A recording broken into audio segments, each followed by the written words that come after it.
Of true crime. From cold cases to serial killers, missing persons, and more. 100% he did this. I'd go off into fantasy world. How much more lucky can you get that you're not on death row? You want to know what we know. My name is Jay. This is Guilty of Crime.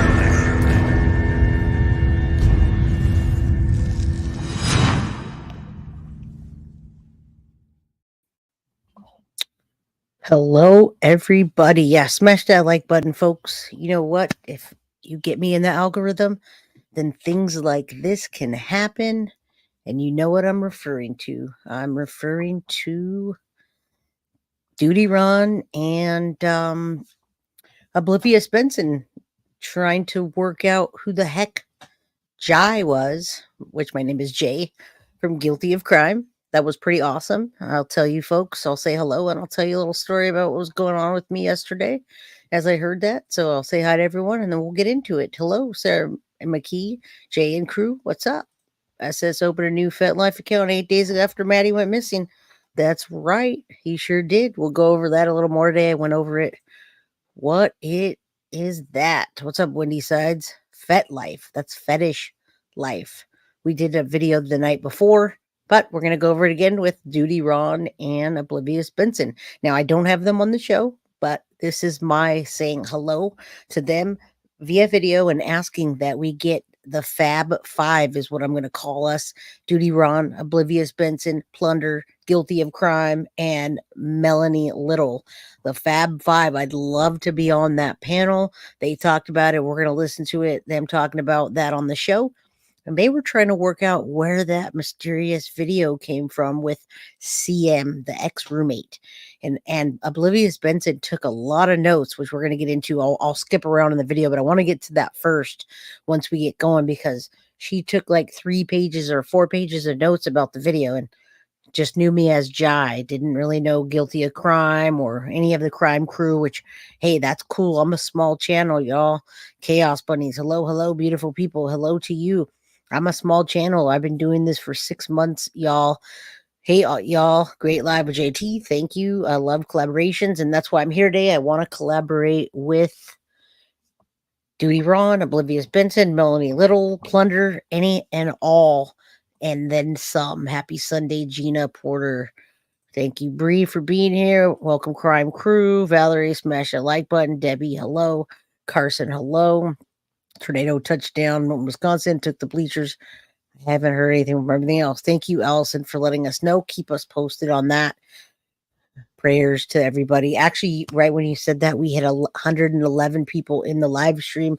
So hit that like button and let's pray for Milton, Wisconsin. And hopefully people aren't too injured in the tornado. I don't know how week it is. Everybody be safe. Hello, Diamond Girl. There's a lot of people today. Adam watched the Duty Ron stream, but you already had covered it. So, and that's awesome because I did cover it, Adam. I had already covered the Plunder situation and the dark web with Plunder. And yeah, that's awesome. I'm glad that you caught that. I'm a small channel, so everybody doesn't always see my information first.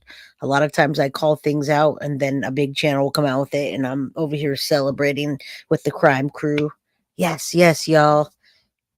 I get the information and I get good information. It's just I got to get a little bit more subscribers so we can get rocking. Hey, Rose, I'm watching from Folsom, California. Well, I'm in the Bay Area, California. Mary, what's up? Lisa, first time catching a live. Well, I'm glad you're here. Jeanette, liked and subscribed. Hide and seek. Hi, Jay, and all the mods. Again, I'm just letting everyone roll in. Yeah, Fab 5 would be fantastic. Somebody called me today, and I can't even say who because it's somebody from behind the scenes. Said Fab 5, Duty Ron, Oblivious Benson, Plunder, Guilty of Crime, and Melanie Little. Now, you're going to see why I say that, because Duty Ron wants to do a 5 or 6 part series on Madeline Soto and dig into Stephan STERNS, Jennifer Soto, and, get justice for Madeline Soto is number 1. Birdie, Seraphin, hi Jay, I was watching that yesterday, so cool. Very cool. SF here. What's up? SJ here. All right. Hit the like button. Thank you for hitting on the way in. I was taking a nap yesterday. I see congratulations on 10K. I don't think I hit 10K yet, but I'm trying to get there. That would be nice when I do. So thank you so much. I'm at 9,850 something subscribers. So I need like 100 and let's say 50 more. Not there yet. I want to be there. I'll get more in the algorithm and we can get justice for Madeline Soto. All right. So I was taking a nap yesterday. And as I was taking a nap, I was listening to Duty Ron. And all of a sudden, I heard somebody say Jai. And I was like, wow, that's a weird coincidence. Doesn't seem right. That's interesting. Jai, what? Weird. So I got on there and hopped in chat. And they were sure enough talking about my channel and talking about my interview with CM, who is also now more than just an interview, is my friend. I like her a lot. She's really freaking cool. So here's where it starts. They start talking about that, and I'll go back also in the show, but I want to show you what I woke up to and why I woke up to this. I heard Jai, and then I was like, wait a minute, it's Jay. Hold on.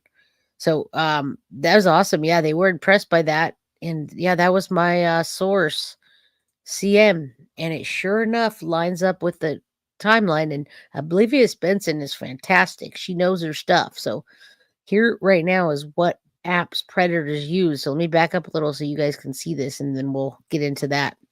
All right. So she was talking about this, and I'll come back to show you Little Figment, which was an account that Maddie had opened like the day of her birthday or something like that. We'll get back into it. Former usernames.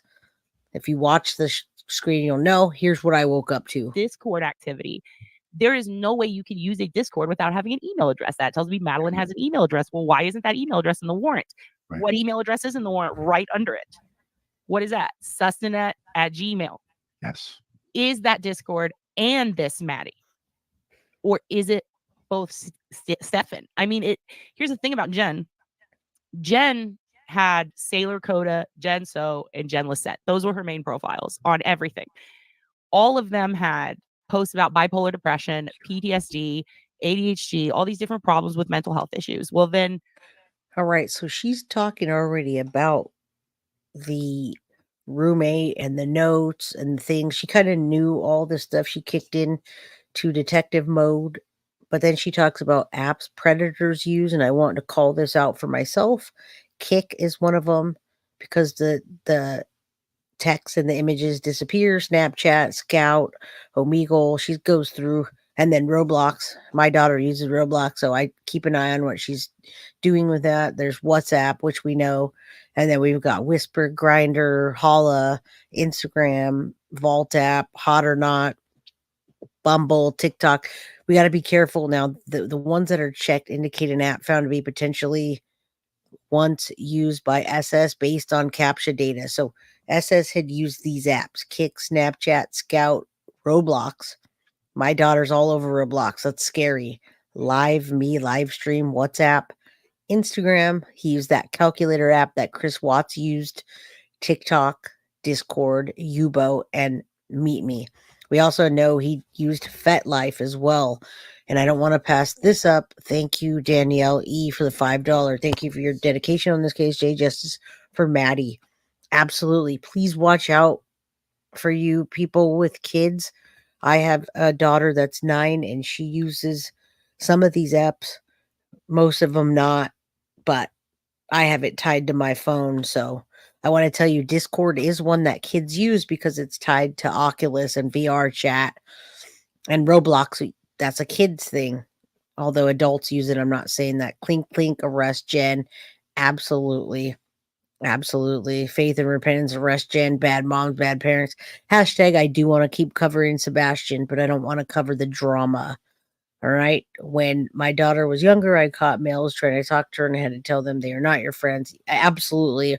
No one that you do know, male or female, agreed. People fake apps, etc., etc. All right. So Thank you for the gifted membership, Jojo. I appreciate every single one of you for being here today.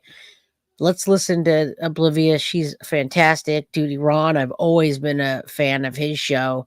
He's a big channel. Before I started True Crime Channel, I watched all of these people. Oblivious, I did not know about. I do now.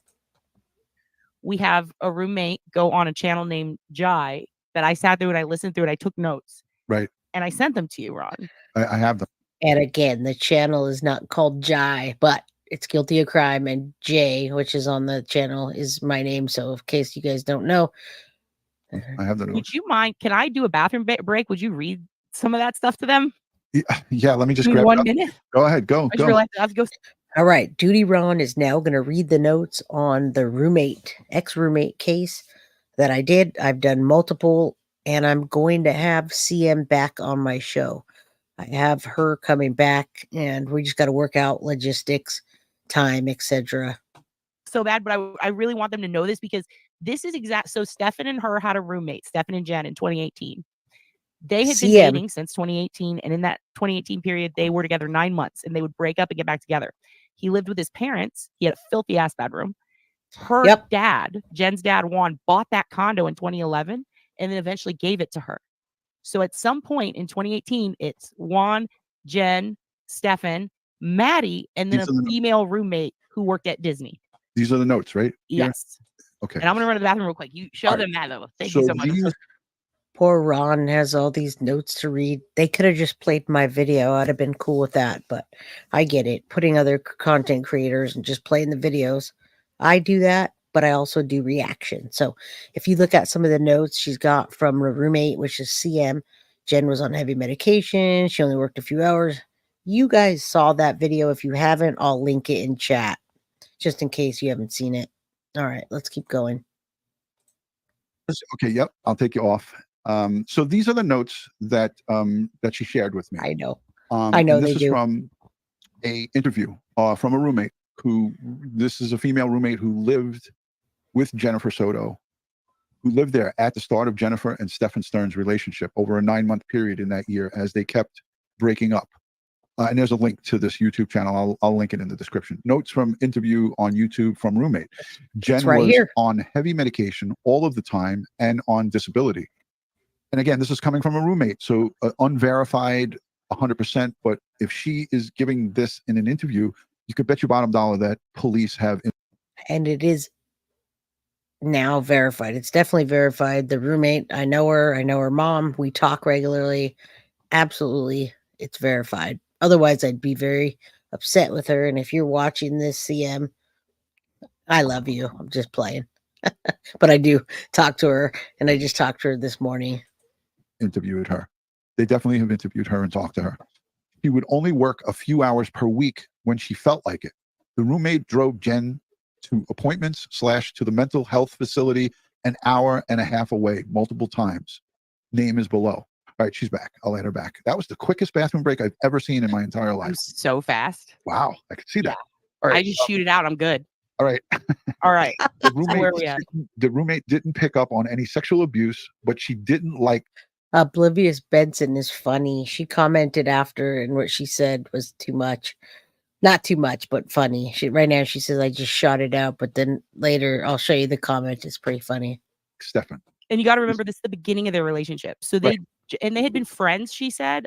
That's the idea she got from Jen. Jen had talked about how they were friends. Right. She kind of thought they were more like acquaintances. So for another female to say he was really dirty, he lived with his parents and supposedly his room was filthy. When she's saying dirty, she's meaning he was just dirty, a dirty person. Yes. And his parents were in Northport, Florida, where the Laundries lived, in that area, in that Northport area, which is the West Coast. And he drove across from the West Coast to the East Coast to up by Orlando, right? Mm-hmm. And came from his audio interview with the police. He came there just that day on Sunday for Madeline's birthday, but he was gone since December. Yeah, and so his parents, by the way, he lived there the entire time he was living with Jen. And in that interview, the roommate says, she says, so here, Guilty of Crime. That's my channel. That's from my channel. We're going to link it in the description. Thank you for that. Guilty is of that Crime. Jai? Is that Yeah, see, that's what I wanted to. I put up a super sticker. We're also at 222 folks. That is an angel number. Say a prayer for Maddie and the justice for Maddie. Full justice. Hashtag arrest Jen Soto. Hashtag Stephan Stearns, the devil. Going down. He's gonna go down. She's gonna go down. And yes, I had to let them know. I woke up from my nap and I heard people saying Jai. And I was like, wait, are they talking about me? That was weird. That was the weirdest thing that's happened in a while. That her Yeah, name? I'm assuming. Yeah, Jai. Is that you? I mentioned you earlier, I think. Yes. She sent me an email, but I didn't see it until like a week and a half later. So I apologize for not getting back to you on the email. She was requesting some of the info from. Can we put the link to her video in there? Because honestly, that interview she did, mwah. This is it right Please. here. So I'm going to Yes, link. it's her. Jai, you rule. I'll link it in the description. Mm-hmm. So I promise that I'll put that. Yeah, please put Duty Ron's link in the channel. Usually Bree does that. She might have done it by now, but you can do it. You're a moderator. Thank you so much, Allison. And she's awesome. Oblivious Benson for saying such nice things about me. I appreciate that. I do want to be on the show with them and be on panel because I have so much information that I can add to this context that they're talking about, and I just can add all the way around. I just got to give me about 10 minutes after we're done here because we're going to get ready. We're already 21 minutes over what I wanted to do here tonight. I don't want to overload everybody, but again, those verified 12 accounts from Stephan Stearns, those were not, we didn't even go into what he did on those accounts, but there was some shady shit that he would do on those accounts. Like again, posting parental advice. This is a pedophile posting parental advice to young teens.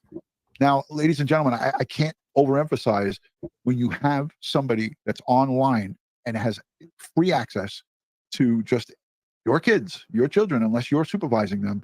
This is what's out there. You got evil people that are dangerous, that are trying to engage and interact with kids on a regular basis. There's no other reason to start trying to give parental advice than to try to groom or start a relationship with somebody online that would lead to a meetup.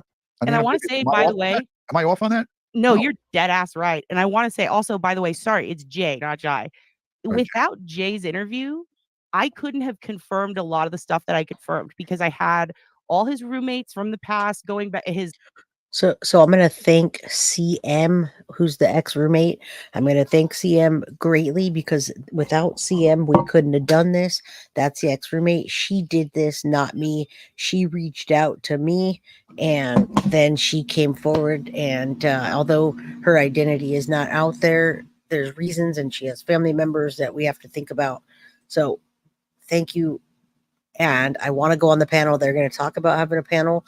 If you know Duty Ron, please email him and ask him if we can get me on the panel so I can talk about everything I know on this case that they need the blanks to be filled in. The Georgia probation records, I think I sent you. I had stuff from when he was a juvenile, but some of the behavioral stuff that I would see in accounts, some things would make me go, I don't know. When Jay put up that interview, it confirmed, like in order, it confirmed literally everything that we were finding in the OSINT search history. And look at just what I have highlighted here. This was stuff that we all speculated about, and according to her, they met at Disney. According to the roommate, and there was a woman on Facebook who she made a post saying, you know, my aunt works with Jen's sister, and she said they slept in the same room, sometimes the same bed. They locked their door for hours, and that he was filthy. And I was always looking for some, because that's not the type of thing he would type, even in his even in his kind of blog. He had a lot of blogs, by the way, back in the day. It was an odd behavioral pattern. And what kind of shit did he blog about, this guy? Literally the nerdiest shit. Like, this guy was really, he kind of went through a communism phase where he was obsessed with like World War II, then he was obsessed with communism, and then he was obsessed with Red Dead Redemption out of nowhere. And so he would basically blog about history, and he would fight with people on Twitter over, you know, that's not why this happened in this war. And it was a lot of like, I'm allowed to be mad and white. Like, that was a lot of his, like, it was all just basically. Oh, he evolved. This guy. Pam Duvall wins the comment of the stream. Stearns. I like that. But also Michelina says, let's not forget that Disney has over 80,000 employees in Florida alone. We can't make a blanket statement that everyone who works there is a child predator, obviously. But we do see quite a few times and quite a few instances. And if the percentage is even 5%, of their employees, or even 1%. Oh, 180 of their employees in 1 year alone. They had Let- 6 let- operations. Let me put this.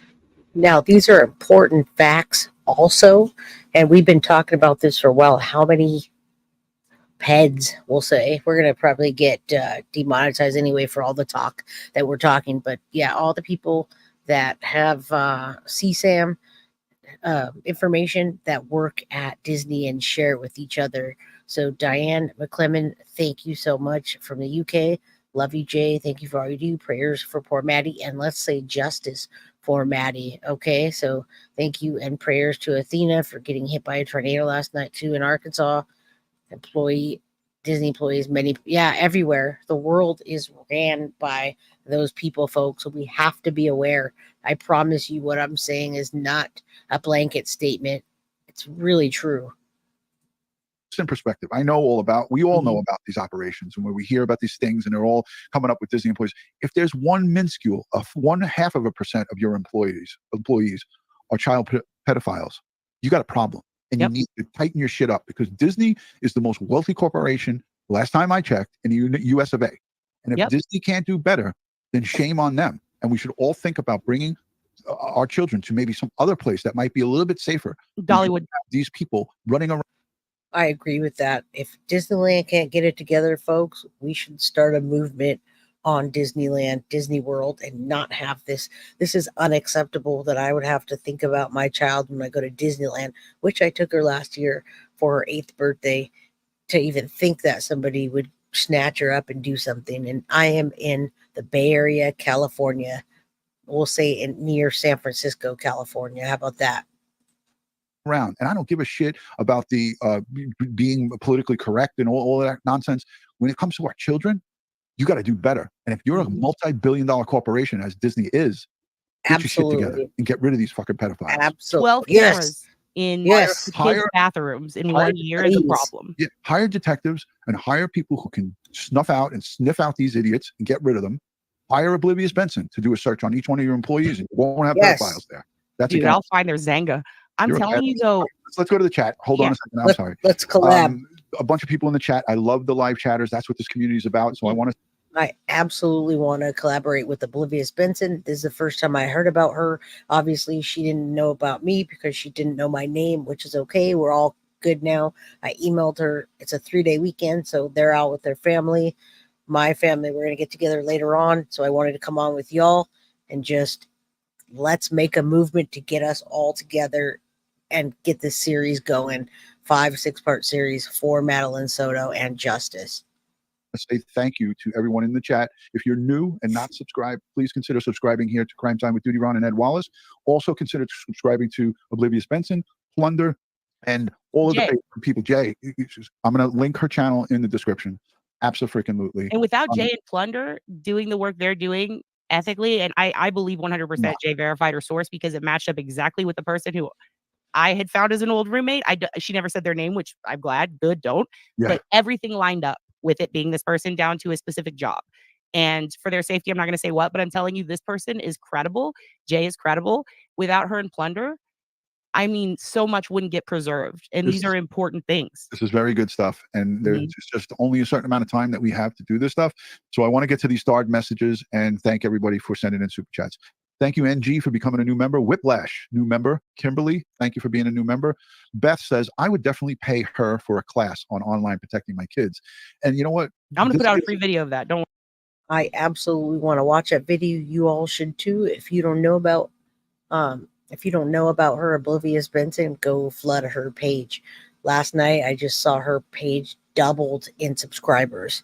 She works with Melanie Little and Duty Ron, so her page wasn't focused on YouTube. So she has a smaller amount of subscribers, but it's about to explode.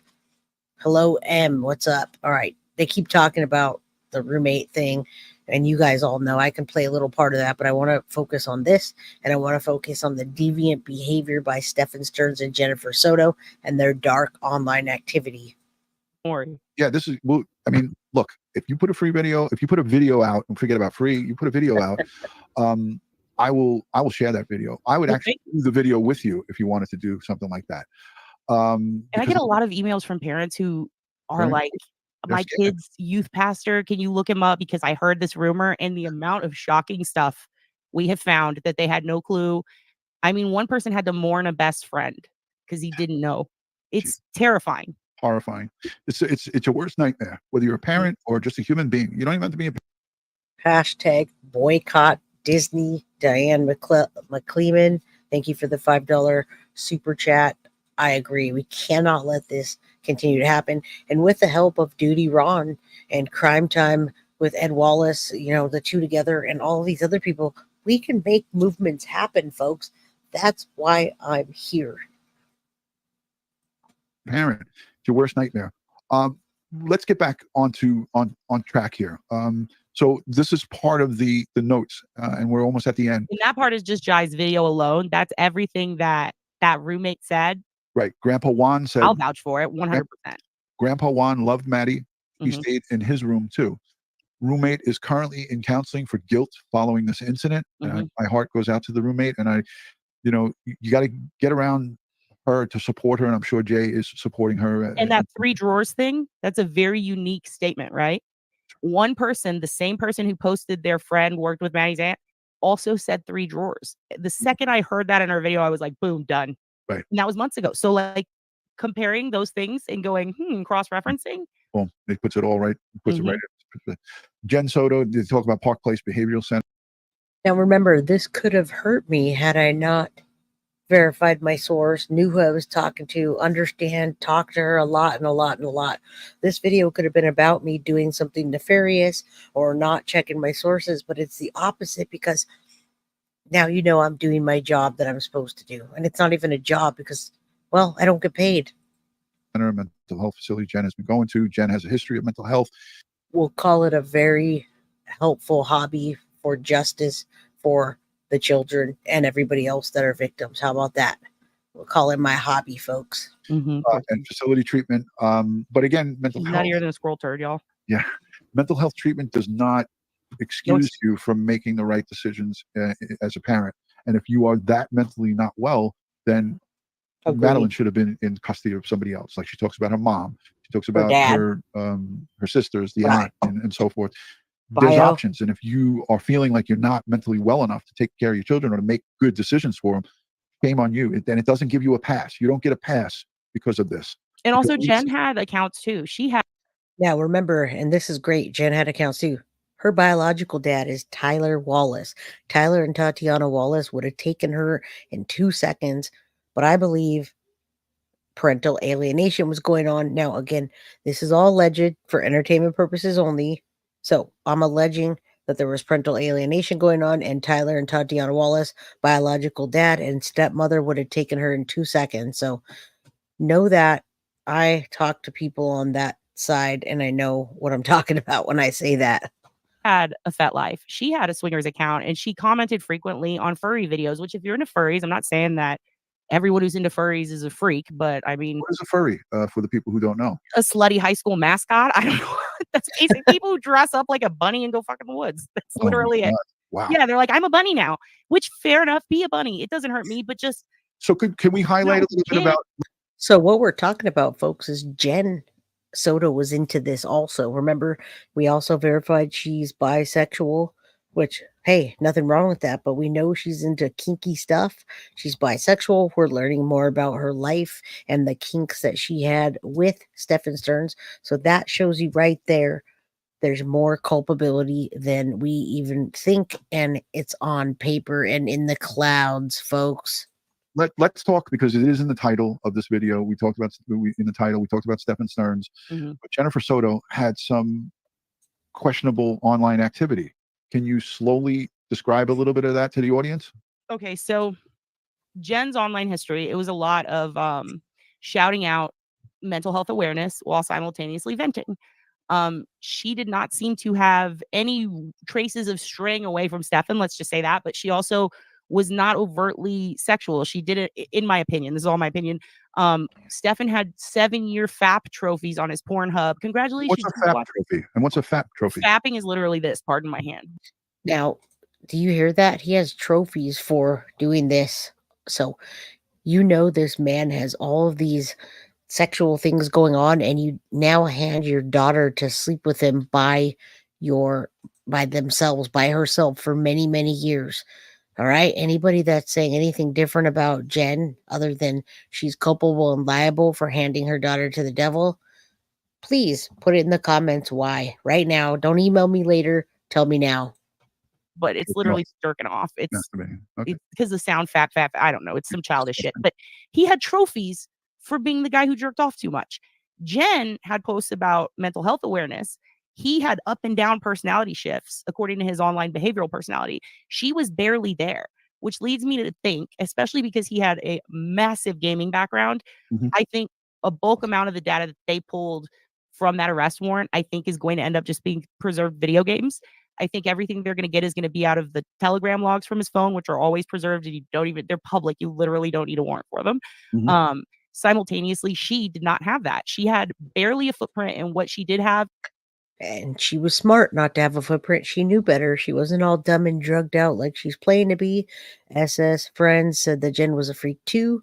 Poor Maddie, mad at relatives. I agree, but this is super important to get out there. And the confirmation of all of this is just, it's disgusting to me, but it's also tying things together, and it's going to help the police as well. We do help the police, us content creators and people that come up and dig this information out. Paula from Plunder brought up the information that we played yesterday that the police didn't even have in any of the paperwork. So it's very important. And thank you, Duty Ron and Oblivious Benson, for the wonderful shout out. That's why I'm playing this more than I would. I'm trying not to interrupt so much because I want you all that didn't hear to hear this. it was comments on a couple of furry pages. I do wonder, did she even start those furry accounts, or did she start them and abandon them because they literally were in the false positives?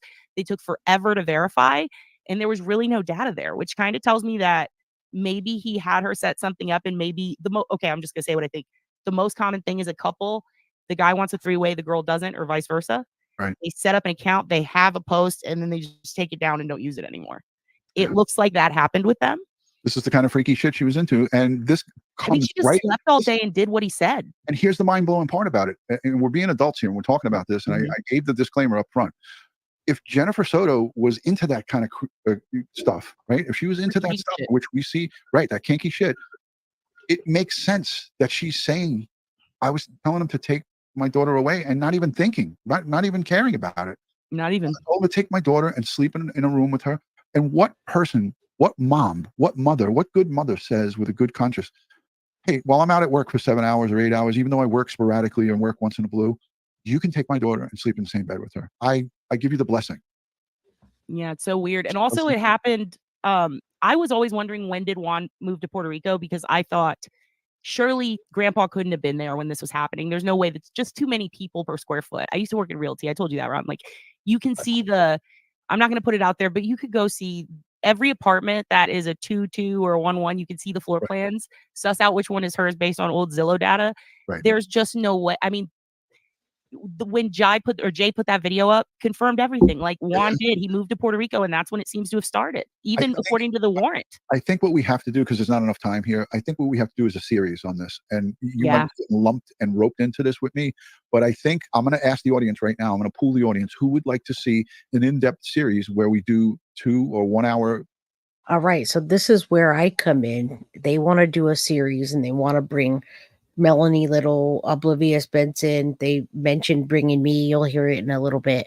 What do you guys think about that as we get more information from more people about this? This is insane that they even want to do this. This is going to mean more outreach for Maddie, and hopefully more people come forward about what they know and all of that. We're going to hear maybe more information, and people are going to say, wait, this happened to me, or he did this, or I got this, or I know this guy that did this. All right, listen. Thank you.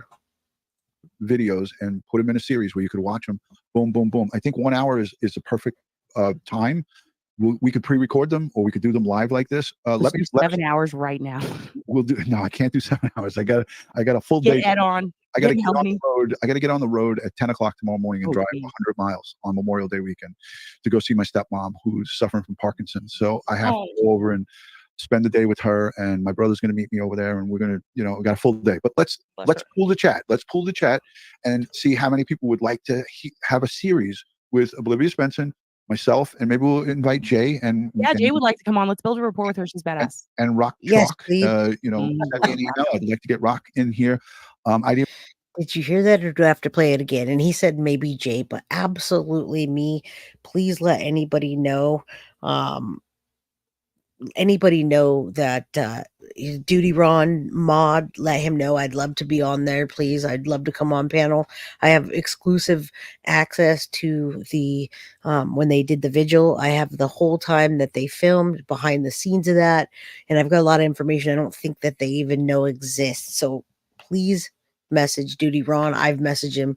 Let him know I want to be on there for sure. Thank you. All right. Let's see. Let's put it back a little so I can hear him say that again. When Jay put that video up, confirmed everything. Like Juan did. He moved to Puerto Rico, and that's when it seems to have started, even according to the warrant. I think what we have to do, because there's not enough time here, I think what we have to do is a series on this. And you might get lumped and roped into this with me, but I think I'm going to ask the audience right now. I'm going to pool the audience who would like to see an in-depth series where we do 2 or 1 hour videos and put them in a series where you could watch them. Boom, boom, boom. Right I think here. 1 hour is a perfect time. We could pre-record them, or we could do them live like this. Let's do 7 hours right now. We'll do. No, I can't do 7 hours. I got a full day. Ed on. I got to get on the road. I got to get on the road at 10 o'clock tomorrow morning and drive 100 miles on Memorial Day weekend to go see my stepmom who's suffering from Parkinson's. So I have to go over and spend the day with her, and my brother's going to meet me over there, and we're going to, got a full day. But let's pull the chat. Let's pull the chat and see how many people would like to have a series with Oblivious Benson, myself, and maybe we'll invite Jay. And Jay would like to come on. Let's build a rapport with her. She's badass. And Rock Chalk. Send me an email. I'd like to get Rock in here. I'd even like to bring in Badass Melanie Little. Yes, the moderator, can someone put Duty Ron's email? I can actually put it in while we're listening to this. I have his email right here, and I'd love to share that with you so that you can see. Let's see. I have it. Maybe somebody has it real quick, but I have it right here. And for some reason, it's taken me a second to, let's see.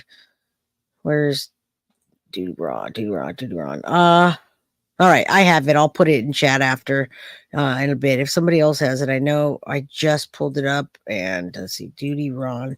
I really want you guys to email him and let him know you'd want to see me on the show. You'll stay tuned and you're in support of that. So anybody can help me. That would be great. His email is pretty okay. It's dutyron4503 @gmail.com. I'm going to drop it in the chat right now. Oh, thank you, Bree. All right, let's keep playing this. And get her in. She's a mother of 5, right? She's oh my God, we're like the Power Rangers. Yeah, she's got a shit ton to say, and I'm comfortable around a room full of women, so I'm good. I can handle it. All right, bring Ed in with his fancy curtains too. Yeah, I want to see how many of the women in the chat are obsessed with his curtains. Everybody's obsessed with Ed's curtains, but yes, I see an overwhelming amount of yes. Jay, yes. We're gonna get together. Let's do some thinking of the minds, and we'll put together structured 1 hour videos or more. We'll do them live, but we'll, just like what you put here in the notes, we'll get a full thing, and we'll go through Stephan STERNS online stuff. There's so many, Ron. I went through 1,800 accounts. 1,800. I ended up with 190 since he was 15, 14. And of those 190, about 32 are currently active. 32. And so I'm going to be honest with you. 32 accounts. I got really distracted watching wrestling, so I might have screwed up and added some in there that don't belong there. So I got to go back through again. But that's still a lot. What if you? So okay, take out 10 out of that equation. So 22, 20 it's accounts. Even 20 is a shit ton of accounts. And a bulk amount of them. Look at that picture. It's all the green. Those are all just. And you could throw on 2 or 3 more apps right there that he definitely had. One of them was the one that what goes on Kick? What's Kick? Let me tell you something. I'm going to say this right now, and I'll take all the fault if anyone wants to sue me. If you have a husband, a boyfriend, or a child on Kick, your child has, like, in my opinion, a 1,000% chance of coming in contact with a groomer. That's how popular this is. If your husband or boyfriend has it, immediately dump them and never speak to them again. This is a predator-based app. It was at first marketed in other countries as a child dating app. I never even heard of it. It's literally for kids to talk to other kids, and they market it heavily kid-centric, and then they try to say that you're not allowed to be a kid and have it, but they do no verification. Yeah. It's mapped, unbelievable. It's like Telegram. Yeah. It is a free-for-all. It's crazy. If my boyfriend had that, I'd lock him out. I'd be like, you're out. I see people saying that we forgot Plunder, and I will never forget Plunder because I'm actually going to email her at the end of the show and ask her if she wants to be involved in this series. If your boyfriend or your significant other has Kick, Yep. You know who had Kick? Keegan Kline, Stephan STERNS, all the classics, all the baddies. The person who kidnapped Ellie in Washington recently. Yes. That's how they meet. It's either Omegle Chat Roulette or Kick, and Omegle's gone, so now it's Kick. And before that, it was TikTok, which prior was Musically, which is how Delphi. That's how Liberty. It's how they found her. Like, it's literally, if your kid has a Kick, get rid of it. If your kid has a Snapchat. Thank you. I appreciate everybody in their message. Sorry, I was texting. I got an unexpected text right now. I know God works in mysterious ways. We'll say I don't want to bring my personal stuff in, but didn't get a best email right now. I guess it will work out for the best. So let's just say with our living situation right now. But anyway, let's get going on this channel. Let's keep those likes up. Let's get me on the channel. That will help me get in the algorithm and get justice for Maddie. So yeah, I didn't get the best text, but I'm going to stay in good spirits and know that there's a higher power that does things for the way that they are meant to be. So on that note, you guys keep hitting that like button and get to Duty Ron and Oblivious Benson and flood them with, yes, Jay wants to come on the show. Immediately disable the mapping, please. If your kid has a Discord or any of these video apps. I have a Discord. I have a Discord group, and it's about true crime. But if your kid has a Discord, monitor who moderates. Could you go over the worst ones? We know Kick is bad. How about Scout? In my opinion, Scout's not heavy here. He also uses a lot of apps that are used to groom Filipinos and for Filipino dudes to talk to and Thai people to talk back and forth. Typically, that means someone's looking for a bride and they're willing to move, if you feel me. The guys who ran 4chan, the guys who ran Mega Upload, all these people who end up getting busted for this stuff, those are the apps they use. And let me ask you, he could have had a chatterbait under another email or under some Yeah, Stephan STERNS was really disgusting on all levels, but he was dirty as well. He did shower since his arrest, but he didn't shower for many days. I think we counted like 20 or 21 days, something like that. I have the paperwork. Anyway, let's keep going, y'all. Let's get this hyped up. We have 371 people in chat, and we're learning a lot of information. And I'll go back and start from the beginning so we can hear the other accounts that he had, so you guys all know. And then we talk about FetLife, what they do. Don't think he did. I looked everywhere for that. He was so much more obvious, honestly. He used the basics. He used Pornhub because it was easy. And I think Chatterbait has ads for someone who apparently has such a hard time spladooging or whatever word you want to use. Seems to me like an ad would piss him off. He uses a lot of Roblox. That's dangerous as hell for grooming if you're not monitoring who they're watching. Right. Kick, Snapchat, I would say it kind of goes in order, to be honest. I mean, I have Instagram. I use Discord. I have a TikTok. I don't know what this you're an adult. is. I don't have a Yubu. Meet Me. I don't even know what that is. What is that? Meet Me is huge. That's you can find out one of those. All right. What's this calculator? I think about using my calculator on my phone. Oh, this is a big one. I talk about this in my video. Remember Chris Watts? Oh yeah. Okay. He had a calculator app, but when you click on it, the calculator doesn't pop up. Instead, what pops up is pictures of his mistress, all the nudes she was sending him.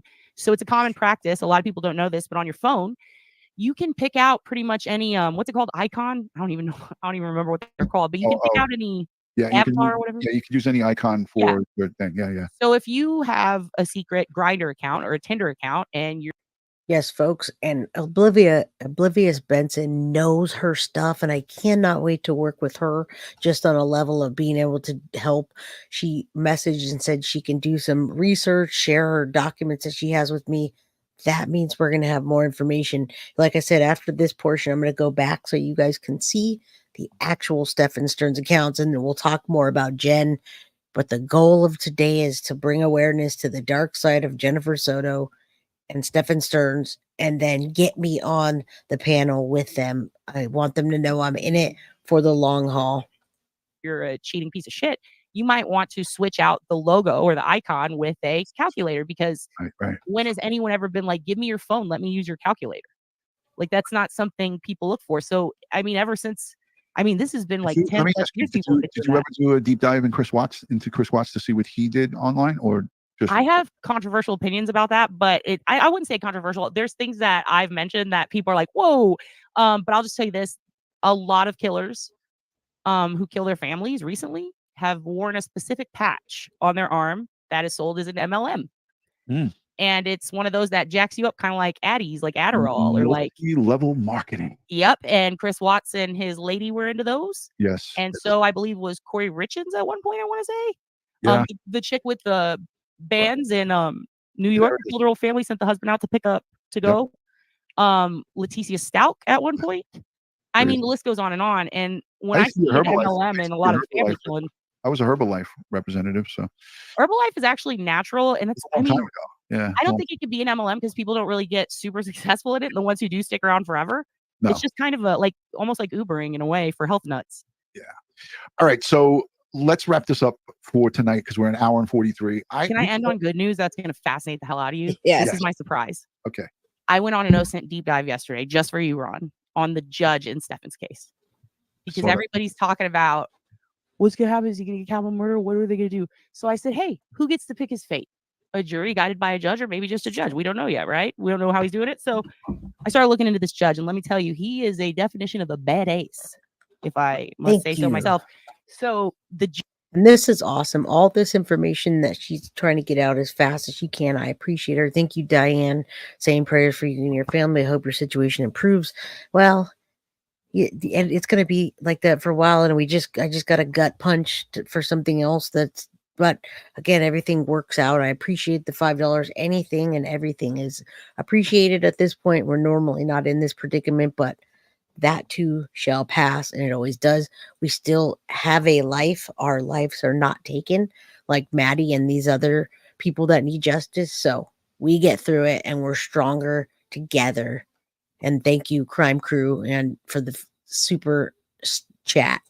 Judge in this case, let me pull up my, you're going to love this, by the way. He's Karsten? Yes. Karsten? Yes, Karsten. So he is infamous for a viral video that came out. This is awesome. I linked it on Facebook. I don't know if you see it there. I do. So it's pretty long, but do you remember Anthony Tote in Florida? I do. He blew away his whole family. This is the judge that sentenced him to multiple life in prisons and then sentenced him to the maximum of an extra year in county for the dog. This guy? Yeah, that's the judge. And look at his cute bow tie. Oh, love him. Thank you, Judge. He loves kids. He hates bad guys. If her All right, I'm going to link neighbors were this. sick, she would. It's 18 minutes. I thought it was. Oh, 8. yeah. No. That's at the end is when he sentences him. But he basically gives him this incredible speech. Yeah. Let's get this. Hold on. Let's listen. This is Stephan's judge. Has been present during the presentation of evidence. So this is the judge who's going to be seeing Stephan STERNS and presiding over his case. So yes. And before you start it, let me tell you something about him real quick. A professional skydiver most of his life. Really? Was in a skydiving club in Florida, at Florida State. He grew up, lived his whole life in Florida within 20 minutes of Kissimmee. He did his first skydive in like 10 or 15 years the other day. Loved it. Had a great time, he says. Simultaneously, he is a pilot. Always wanted to be a pilot. Tried to join the Air Force. His sight was bad. He still learned how to fly a plane, certified himself. Absolutely. Oh my God, Keith Karsten. So you know why I wanted to play this? And I'm sorry I spaced out for a second because the text message I didn't particularly like, but Anthony Tote, that's not his name. It's Anthony Tote. And I'm going to cover him. I had asked you guys if you wanted me to cover him. It's spelt like this. He is a family annihilator, and he lived at Disney. There's a Disney World, like it's exclusive Disney World like condos he lived in, and then he wiped his whole family out. So Keith Karsten is a judge from that. I want to share that with you at some point, that case. What app do people say to use to put someone's name and see if they're something no bad? Truth Finder is a good one, but I didn't hear. I'm going to go back in a little bit. If anyone else knows, let me know. So we're talking about this for a little bit. Keith Karsten, the badass judge, and then we're also going to go back and listen to the particular specific names of Stephan Sterns and what he used. Absolutely loves his family, loves his wife and kids, hates pedophiles, hates them. And he's a felony judge. And he likes to give people the max in prison instead of capital punishment because he wants them to suffer. Soto already destroyed. What case is this that he's Anthony Tote, who killed his whole family and then strangled the family dog. Right. This is Anthony Tote. Not only killed his whole family, but went and killed the family dog. Did you get that bug? Whatever that was? Yeah, it's a freaking gnat. That you destroyed the world of your 4-year-old daughter, Zoe Elizabeth Tote. That you destroyed the world of your 10-year-old son, Tyler John Tote. That you destroyed the world of your 13-year-old son, Alexander John Tote. You destroyed the world of your wife, Megan Denise Tote. The jury has unanimously determined. So this is the family annihilator of Anthony Tote. I'd love to spend the time having you listen to him. He takes the stand. Not only does he take the stand, but he gives this crazy interview to the cops in an interrogation. Yeah, so if you guys want Anthony Tote, now somebody can put in chat how to investigate. It says PEDS. Put it in the chat. We're gonna definitely go over that. We're social catfish, white pages, and Spokio. There it is. Thank you, Grass Monster, for saying that. We have 400 people. Please hit that like button, folks. All right, I want to cover Anthony Tote. We don't have to, but I kind of want to hear what she has to say at the end, and then we'll go back around. You murdered each of them with premeditation based on the evidence presented in this room. As to count 1, first-degree murder of Zoe Elizabeth Tote. Thank you. They were sentenced to life in prison without the possibility of parole. All right, so he has a whole family. I'm actually not going to share all this because I don't want to ruin the surprise. Let's do this. How about in between? Did you guys see the Plunder video yesterday? Yes, thank you. I would love to. I cover family annihilators, and I'd love to do that. So why don't we show the Plunder video, and then I can come back to Duty Ron. So he plays it at the beginning of his, but not really all the way through. So what I want to do is bring that up so you guys can see it. Did everybody see why don't you put in yes or no in chat if you don't want me to play the Plunder video? It's like 9 minutes. Thank you, Carly McBain. I appreciate you so much. Put a yes or no if you want me to play the Plunder video really quickly that talks about the dark side of the web with Stephan Sterns and Jennifer Soto and what they were doing that the cops don't even know about. That way I don't have to. Okay, everybody seems to be saying yes. So I'm going to play that real quick and then we'll go back to the Duty Ron. I'm here to hang out with you guys. I really want to get on that channel and I really want everything to work out also for me. So say a prayer for me and my family because I just took another hit personally. I don't really want to talk about it right this second, but it's not the best news and not really good timing at all. So yeah, it sucks. And it's another financial hardship, and it couldn't it be at a worse time. But like I said, God works in mysterious ways, and Paula will help us to understand that as she talks, and we're grateful for our lives that we do have. All right, let's play. An account for Stephan Sterns on a website called FetLife, which is described as the world's largest and most popular social network for the bondage. All right, so this is the entire topic of his show with Oblivious Benson is what they're talking about here. Okay, so they started this off of the Plunder channel that came out. Paula from Plunder came out with this. Stephan Sterns joined a wild dating website 8 days after offending Maddie. Okay, so that's what this whole episode's all about and what we're doing today. So let's listen to this. Community, and for those folks with certain fetishes and kinks, I bit the bullet and set up an account, much to my own chagrin, and not to shame anyone, but I had to follow my journalistic instincts to see what I could find out about the man accused of ending the life of his girlfriend's 13-year-old daughter, Madeline Soto. I'm going to keep this video as safe for work as possible, and I don't recommend anyone going to visit that website.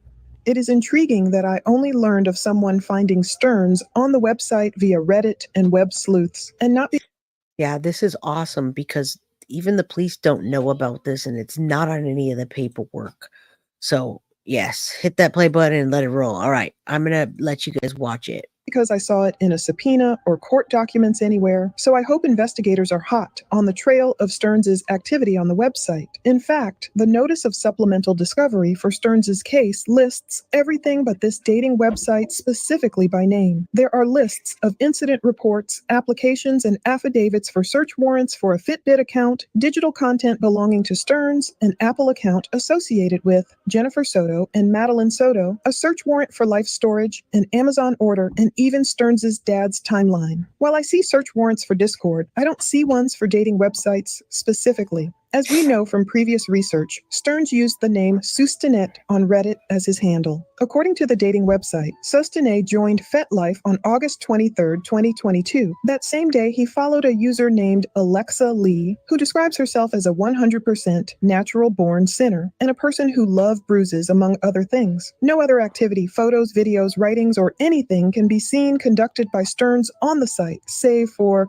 joining the announcements community. He only has the standard question mark as his user profile. Curiously, Stearns listed the word switch next to his handle, which is someone who is willing to take on either a dominant or submissive role in a sexual relationship. Further clues that this indeed is likely Stearns' account is the fact that he listed himself as a 38-year-old straight male from Kissimmee, Florida, in the United States. Stearns was born on April 25, 1986, which indeed makes him a 38-year-old male right now. Why would he list his real birthday and location? I don't know. I just automatically put my real birth date in the website out of habit, but I didn't list my real location. What is significant about Tuesday, August 23rd, 2022, the day Stearns joined the site? Why did Stearns go through the trouble of setting up an account and following the self-dubbed Twisted Temptress Alexa Lee that same day, the only person he appears to have followed? Did he meet her in person? Did he share any deep, dark secrets and messages with her? Or did he just admire her from his glowing screen? Well, if Maddie was indeed beginning her 6th grade year at Hunters Creek Middle School back then, she would have been in school that day since the school year started on August 10, 2022. Count 8 of Stearns' charges lists a battery offense against her on August 15, 2022, only 8 days prior to joining the naughty website.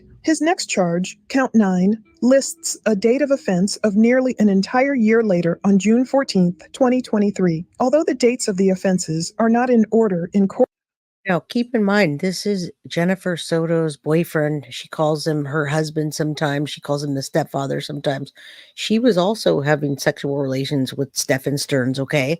So all of this stuff that he was involved in, more than likely she was involved in. And we saw some of the stuff she was involved in. We're going to go back and show you after that. But when you're together with someone, you not only did she know about Maddie's phone and where things were deleted, how to go back and look through the delete of the delete. So you tell me that she didn't know that Stephan Stearns was on Fetish Lives, and tell me it didn't get brought into the bedroom, and maybe even into the bedroom that they were all sleeping in, folks. I hate to say that, but Court documents and not listed chronologically, it seems as though Stearns may not have offended Maddie for nearly an entire year following August 15th, 2022. Is that because Stearns and Jennifer were on a break during that time? Was he living with his parents?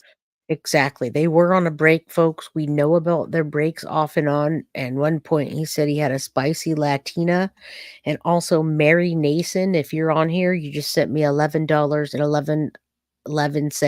So 1111. That's perfect for my prayers. Thank you so much. On Venmo, I appreciate that 111. Make a wish for Maddie, and please, I really just want to be consistent here for you all, and I know I will. But getting hit with news like this all at once is just devastating. But the show must go on, and people must be convicted. Or do cops just not have any photographic or video evidence of offenses during that time period? Is that why he turned to the website? It would be very interesting to hear if Stearns shared any messages, videos, photos, or other information with Alexa Lee. Here's hoping cops have already gone down that line of investigation. In the meantime, days after offending Maddie and days prior to joining that dating website, Stearns, as Sustene, was on Reddit, complaining about his meds and dry, happy endings. On Thursday, August 18th, 2022, Stearns responded to a question that asked men. Like I said, that he's on one thing talking about Tamagotchi on the same account, and then on the same account talking about his dry, happy endings, folks. That doesn't tell you something. Jen was green bell pepper. Yeah, exactly. If that doesn't say a lot, what was on there, I don't know what does.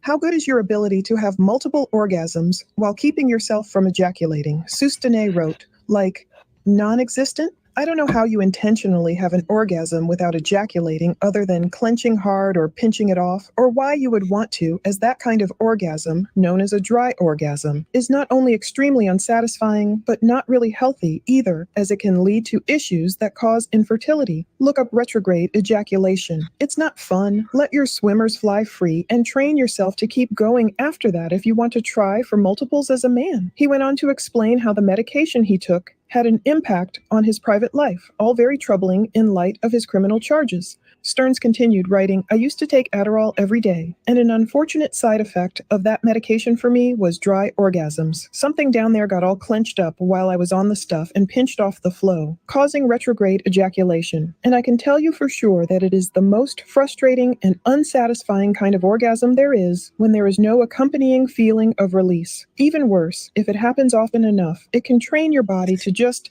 keep doing whether you want to or not. Maybe Stearns meant just keep going whether you want to or not. Remember when Stearns told the cops about taking Ativan for anxiety? Well, he didn't mention Adderall. It's not clear when he stopped taking it, but it makes sense that people might be tempted to attempt to use Adderall's focus-improving effects to treat anxiety symptoms. Adderall is an uncommon treatment for anxiety and can actually make anxiety symptoms worse. Stearns wrote, I had to retrain myself to be able to release normally again. It sucks. There is no scientifically proven health benefit to fully denying yourself to ejaculate. There are benefits to edging and stamina training, certainly, but not releasing at all? Nah. Any benefits there are potential, purported, or anecdotal. Whatever the reasons, Stearns joined that site on that specific day. Yeah, I'm sorry, folks. Trigger warning. Again, this isn't going to be monetized by YouTube. All this talk, I just want to let you know what Stephan Stearns was into and tied Jennifer Soto, so you know the things that were going on and what we're talking about. This is the cold, hard truth, folks.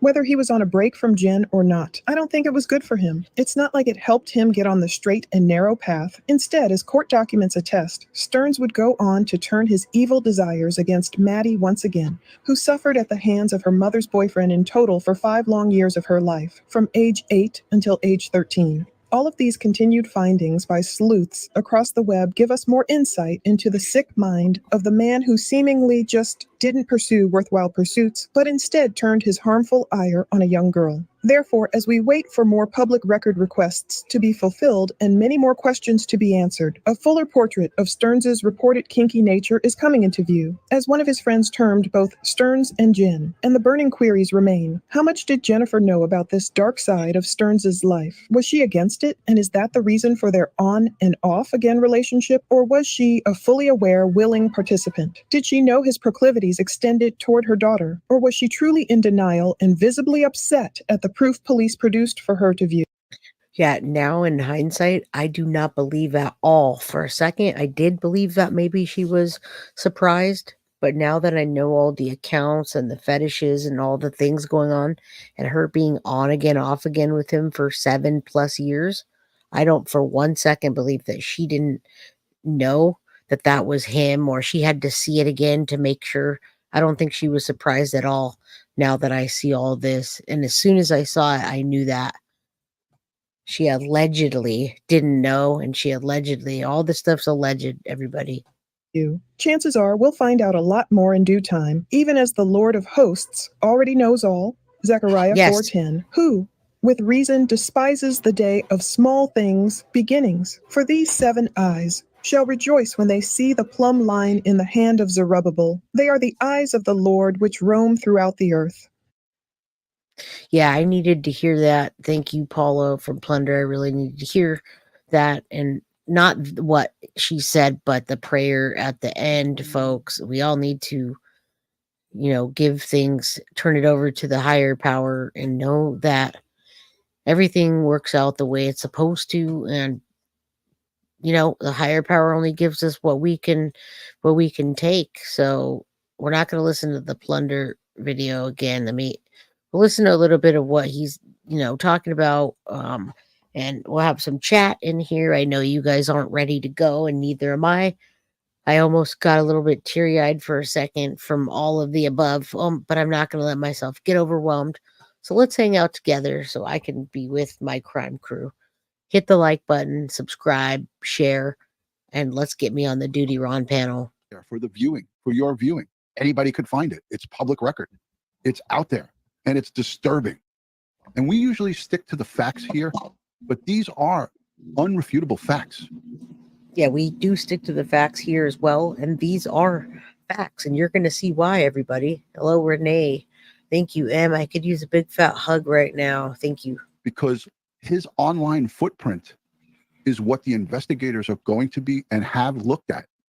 And that leads them, obviously, to the roadmap to what he was doing and his deviant behavior. It's despicable. Now, my good friend Plunder, I've reached out to her and talked to her a couple of times via email and got permission to use some of her footage. She did. Yes, Paula from Plunder, I've also talked to via email. She's a beautiful soul, and I've gotten permission from her to use her anything. Actually, she said she would share documents, whatever I needed, let her know. She's a beautiful lady, and I appreciate that. All right, let's keep going. Did a video, I think it's 10 minutes, 9 or 10 minutes. And she uploaded a video that's really going to give you an outline of tonight, because I have a special guest, Oblivious Benson. She is, if she would have went into the career as an internet detective, as a detective in cyber crimes, she would be a first grade detective. And my good friend Oblivious Benson, Kate is she's gonna be joining us in a short period of time. And yes, I got to tell you, she knows her stuff.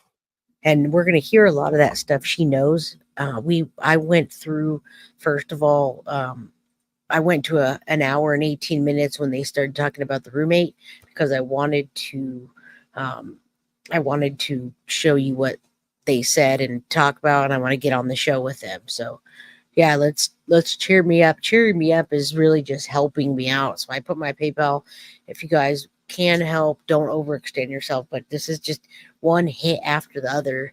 Not good, folks, but I'm still going to be here, and I'm consistent. I've been at the same job 17 years in October, and I've been married in July for 19 years. So I'm here, folks. I'm not going anywhere, but life's hard right now, but it's better with the crime crew. And thank you. I'd not want to spend it with anyone else. By a show of hands in the chat, how many of you have seen the Plunder video? 9 minutes. It talks about some disturbing things, and I'm going to give you a disclaimer right here. PTSD. All right, I don't want to keep stopping the video, folks. So anybody that has the means to donate, all my stuff is right there below. Cash App is #TwistedJ. Venmo is J.Scott, and you can see my PayPal right there. It's PayPal me, and then it's J Scott YT, like YouTube. So everything's there. I don't want to stop again. All my things are below for my handles, and anything you can do to help. I also have my roof caved in, so I have a give, send, go. I'll drop that link below while we're watching. Pat and I are going to be talking about tonight, Oblivious Benson, is some of this stuff, and that's why I want to play a little bit of Plunder. Thank you, Dawn Marie, for putting Plunder's link in the chat. There it is. I have it linked in the description as well. We're not going to play that again because we already saw it. You know how I do. I move around and I present things in a different way. Because she was probably... Nope. Anytime you want to use any of my stuff. Plunder, am I too loud? I have no, you're good. Okay, cool. Yeah, Plunder is one of the few creators on this case, aside from so you and Ed, you guys are into forensics and stuff, so you go by the evidence by default. Right. But most people who aren't really, it's not just people who aren't Ellie, but people who aren't first responders, people who aren't into crime stuff, they don't default on that. They go with their gut, or the X did it. I feel like Plunder is a rare breed of creator, because almost every, I would say 99% of the stuff she puts out is absolutely spot on, and it's usually backed up with stuff. And the 1% that she's not sure about, she lets you know. I'm not sure. This right. Yeah, I screw up. You screw up. We all do. Yeah. And nobody's going to get it 100% right all the time. But yeah, Yes. she And definitely corrects the does. record a lot. So could we correct the little misconception that I might have put out? Were you following Melanie first, or me and then to Melanie, or how did that work? I think it was me, right? You know what's kind of weird about that? There was one day, so I followed actually I know this one. At first I was like, So this gives you the connection now. She works with Melanie Little a lot, Oblivious, Benson. So you should subscribe to Melanie Little, Duty Ron, Oblivious, Benson. If you haven't, these people are huge content creators. She was surprised by the police, saw all the pictures. She knew there's factory. Yeah, she was surprised by that. That's it. All right. Be grateful for your fam. I actually got out of the fair Thanksgiving. Hold on to your wife and your kiddo. Yeah, and I have two kids, by the way, and I do hold tight, and I thank God all the time. Melanie is excellent. All of these folks are. Thank you, everybody, and all of your support. And yeah, let's keep going. I don't want to interrupt the show the whole time. It's not about me. didn't I follow them on the same day? I know exactly how. I was watching Natalie Lawyer Chick, Okay. and I saw somebody in her chat compliment Melanie. Okay. And I was like, well, I love Natalie Lawyer Chick, and this lady in the chat is very funny. I was just enjoying all of her comments. So I was like, I feel like I trust Sue. I remember her name was Sue. And so All right, we're not going to listen to all that. Let's get into the Cats meat. forum and a bunch of different places where I'd see some crazy All right, let's. trying to build a bridge between an investigator and a victim by saying, let them help and trust the family a little more, and they'll maybe provide you with info. And since I do stand up, that has been oddly helpful, is just the ability to communicate, I think, and keep people lighthearted and let them know that you're not trying to destroy an investigation. You want to help. And that's pretty much it. Like now, it's all like, What I love about this story is, and I didn't mean to interrupt you, but no, you're good. people are saying it in the chat, is that you became educated in cyber crimes or cyber sleuthing because you were a victim of a crime, first with your roommate going missing, then with you being a victim of a violent crime as well. And I also found the people who did it online. Right. And I would just kind of keep an eye on them. I knew everything about them. And then one day I FOIA'd my own case, and it was kind of wild to see like the stuff that I was accurate on, right, and the stuff that I had missed. And it was, first of all, those people were so much worse than I thought they were. And they actually scared me more after I read the full. What do you mean, Amy T? You're all good. Everybody's all good in the chat. I'm not sure. Big hug and kiss to you. And I wanted to thank Courtney Kinney. Just sent me a Cash App. I appreciate it. Yeah, say whatever you want in chat, girl. They've like killed people. They had a lot of guns on them. They attacked a woman holding a baby at a bus stop and nearly beat her to death for an iPad. Wow. And they were teens and 20-something-year-olds. And then I did a comedy festival the next day with like a busted eye, and I gave out mace on 6th Street, which is a horrible idea. Yeah. Drunk people love to spray mace at each other, it turns out. funny. But other than that, it's criminal to give out mace. Like here in New York, you can't even buy it. Rock Chalk is on with us. God, I love Rock Chalk. I love her too. She is taking care of business as it pertains to covering the case of our missing moms from Kansas, and murdered. So that story, she's going live night and day about it. I would love to see you and her team up on a road trip in a Winnebago to go solve crimes. I would die. That would be like my Cold Justice 2.0. Unbelievable. It would be unbelievable. Let's Duty Ed there. I think we could do it. I'm going to retire soon. I love how Duty Ron's trying to cut this short, but he can't. And we love Benson. We love Oblivious Benson. That might be part of the name, the Oblivious. He keeps trying to get to the next thing, but there is more information coming. Let's smash that like button, folks. I want to do a series and include me, and they did say that they are interested in that. So let's hope, and let's flood Duty Ron and get him. I sent him an email as well. Sooner than later. And in the next year or two, I'm going to be retired fully, and I'll be traveling all over the place. I just want to produce it. Let's go. Let's reel it in. And thank you for that background for the listening audience, so people know. Listen, if I was an internet detective, if I was in the computer crime squad, I'd want her, this girl right here. I'd want her as a partner because she's a badass when it comes to finding out information. And let me just give you a little bit of a tidbit of behind the scenes, Duty Ron. I have called her, this Oblivious Benson, and asked her to do some research for me. And you know what she does? She does it. She's research. Like, I'm on. So nosy. She's like, I'm on it. So if I need to get information on certain cases, this is my go-to right here. If I hear a buzzword, I get stoked, and I'm like, I'm in on it. Let's bust this perp. I become IC. Yep. What are your thoughts? Let's listen to. I want to hear that. All of a sudden, the goal of the cyber sleuth community was we need to get one screen name of this guy. Because really, it is a lot.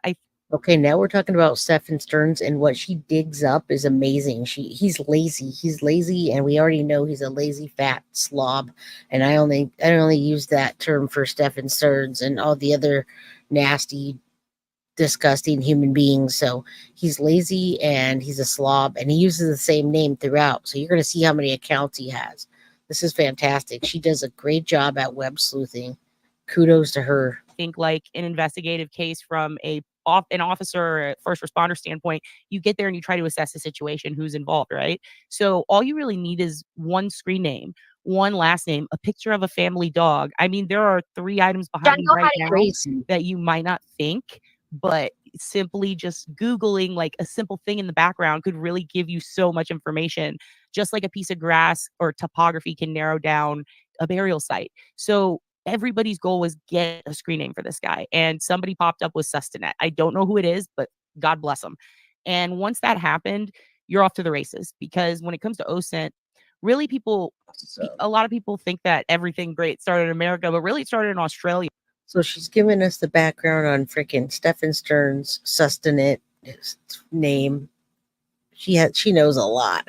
She is absolutely insane in a web sleuth and so much more. I believe. I've done a lot of research on that too, which, by the way, if you have a kid who you want to be a big nerd, get them into the library, befriend a librarian, and get them really, really heavy into essentially debate, like research. And when you do research, just that one name, you can plug it into like 5 or 6 different, basically like people finder sites, but they're not people finder. It's specific to crawling the internet and finding anywhere that not just that screen name is, but whatever email is attached to that screen name, any other screen names on the internet that attach as well to another screen name, it's going to pop up that account. And there are so many resources where you can see the linked accounts, and then you put that in another one, and then you see those.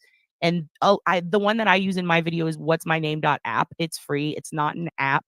It started in Australia, but it's a worldwide tool. And you can use that. You can use Epios. You can get really technical with it. There's like 50 kinds. But once you get that, you're off to the races, because now you can take that and you can compare the IP. Now, remember, she's talking about how to do all this and find people's names, find people's accounts. Duty Ron looks a little checked out and like he's reading comments. It is a lot of information at once. And I cannot wait to be on panel with her and them. So much good information that we're listening to right now. On that'sthem.com. You get 10 freebies a day. Your magic pack. Once you're with that, you now have every single username that has ever been at that IP address, every single person who ever lived at that address, anybody who's logged into those accounts and all their email accounts, just free at your fingertips. And there are And this so is many free of different charge. kinds. This is not pay. This is not like No. a pay site or anything like that. Absolutely free. We talked about way back Spokio, IP search, Radis. So So I have many. a lot to say about those, but I'll condense it. Basically, the only thing that I think that you can trust as far as address, names, and relatives go, there are 2 sites that I would trust with my life for just address, name, and relative. Just my opinion. White Pages is one, because just like the OG White Pages or the original Yellow Pages, everything that's on White Pages as far as address and name and phone number goes, that is all info that you've either put in a credit report.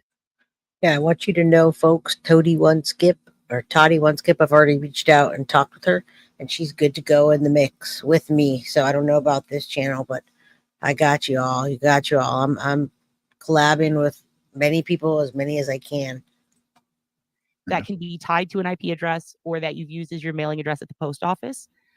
Social Catfish is shockingly accurate and incredible. I have it That written one, down here. I have it written down. Yes. it Highlighted. is amazing. And that's probably one of the most accurate. That's them. Totally free, comparably. Social Catfish, not so free. Social Catfish recently merged with another company, and that's them merged with Spokio. Whoa. Now, if it had been 2 months ago, I would have said, don't trust Spokio necessarily, because they will mistakenly put in, like, this is a scary part. This is very vital. Spokio has been around a long time. Been around a long time. Even when I worked in Fugitive, we used that. We used Anywho. And there was many others that we used that were much more advanced than this that I used in Fugitive, and I worked with the U.S. Marshals, so I had access to the Marshals service. And let me tell you something: that was back in the 90s and up to 2011. That was early. Yeah, in the late 90s, early 2000s, and I worked in Fugitive all the way up till 2011. So this stuff has advanced so much, and I'm playing Stephan Sterns because this was the interview that you're referring to. Where, Yeah, and see, the problem is, even though it advanced, though, sometimes advancing can be your own detriment in a way. You know how people sometimes are like, "Oh no, the robots are going to take over and they're going to take our jobs. Everything's going to be automated." In a way, even though it's No, we want it to be automated. It's not going to take our jobs. All we have to do is be a voice, be smart, be smarter than the AI, and keep doing what we're doing. Now, Cynthia, I've talked to Plunder, I've talked to the docket, now Oblivious, Benson, and Grizzly. So I just want you to know every single one of those people, and I thought I'd call this out, we would be a dream team. I've already talked to every single one of them, okay, personally. So thank you for saying that. I want you to know I'm doing my homework and I'm doing what I need to make sure that the information gets out to everybody. it's considered successful to have like an AI algorithm now or something that will scrape the web automatically. The problem with that is sussing out the data and interpreting it and verifying it. AI can't really do that. It's not, I mean, it can, but it's not up to snuff. It's at its beginnings. So really Spokio, I think 5 or 10 years ago was much more accurate than Spokio is now, like the last 5 or 10 years, because it incorporated a lot of different things in it that the True People Finder websites incorporated, which is basically we're going to scrape everybody who lived at this address and we're just going to put them in a pile and there you go. And that's who's related. And that's not always true. And this is the scary part I was going to say. Oblivious Benson has so much information. It's insane. She's going so quick. We have a little bit longer and she's going to pull up the names that Stephan Sterns used. But man, she's just blasting with information. So if you need to rewatch this after, please do. I appreciate you all interacting in chat. And while I'm listening, I'm chatting with you all. Say, if, for example, Duty Ron, if you live at your address now, and let's say you've lived there 20, 30 years, you've lived at that address, you haven't moved at all, but somebody walked by your house and accidentally logged in your Wi-Fi, like it was open for some reason. All of a sudden, their name can pop up in your relatives or in your associates under Spokio now because they logged into your Wi-Fi. Somebody borrowed your phone. Let's say I have a party and my son, when my son was a teenager, he would ask, Dad, what's the password for the internet? My friends want to connect. If those friends connect, it's a wrap. And now Timmy, Tommy, and Jacob are all your associates or your son in some instances, depending on age, it will automatically group them. So then what happens is, let's say, I know you would never do this, but let's say you rob a bank, right?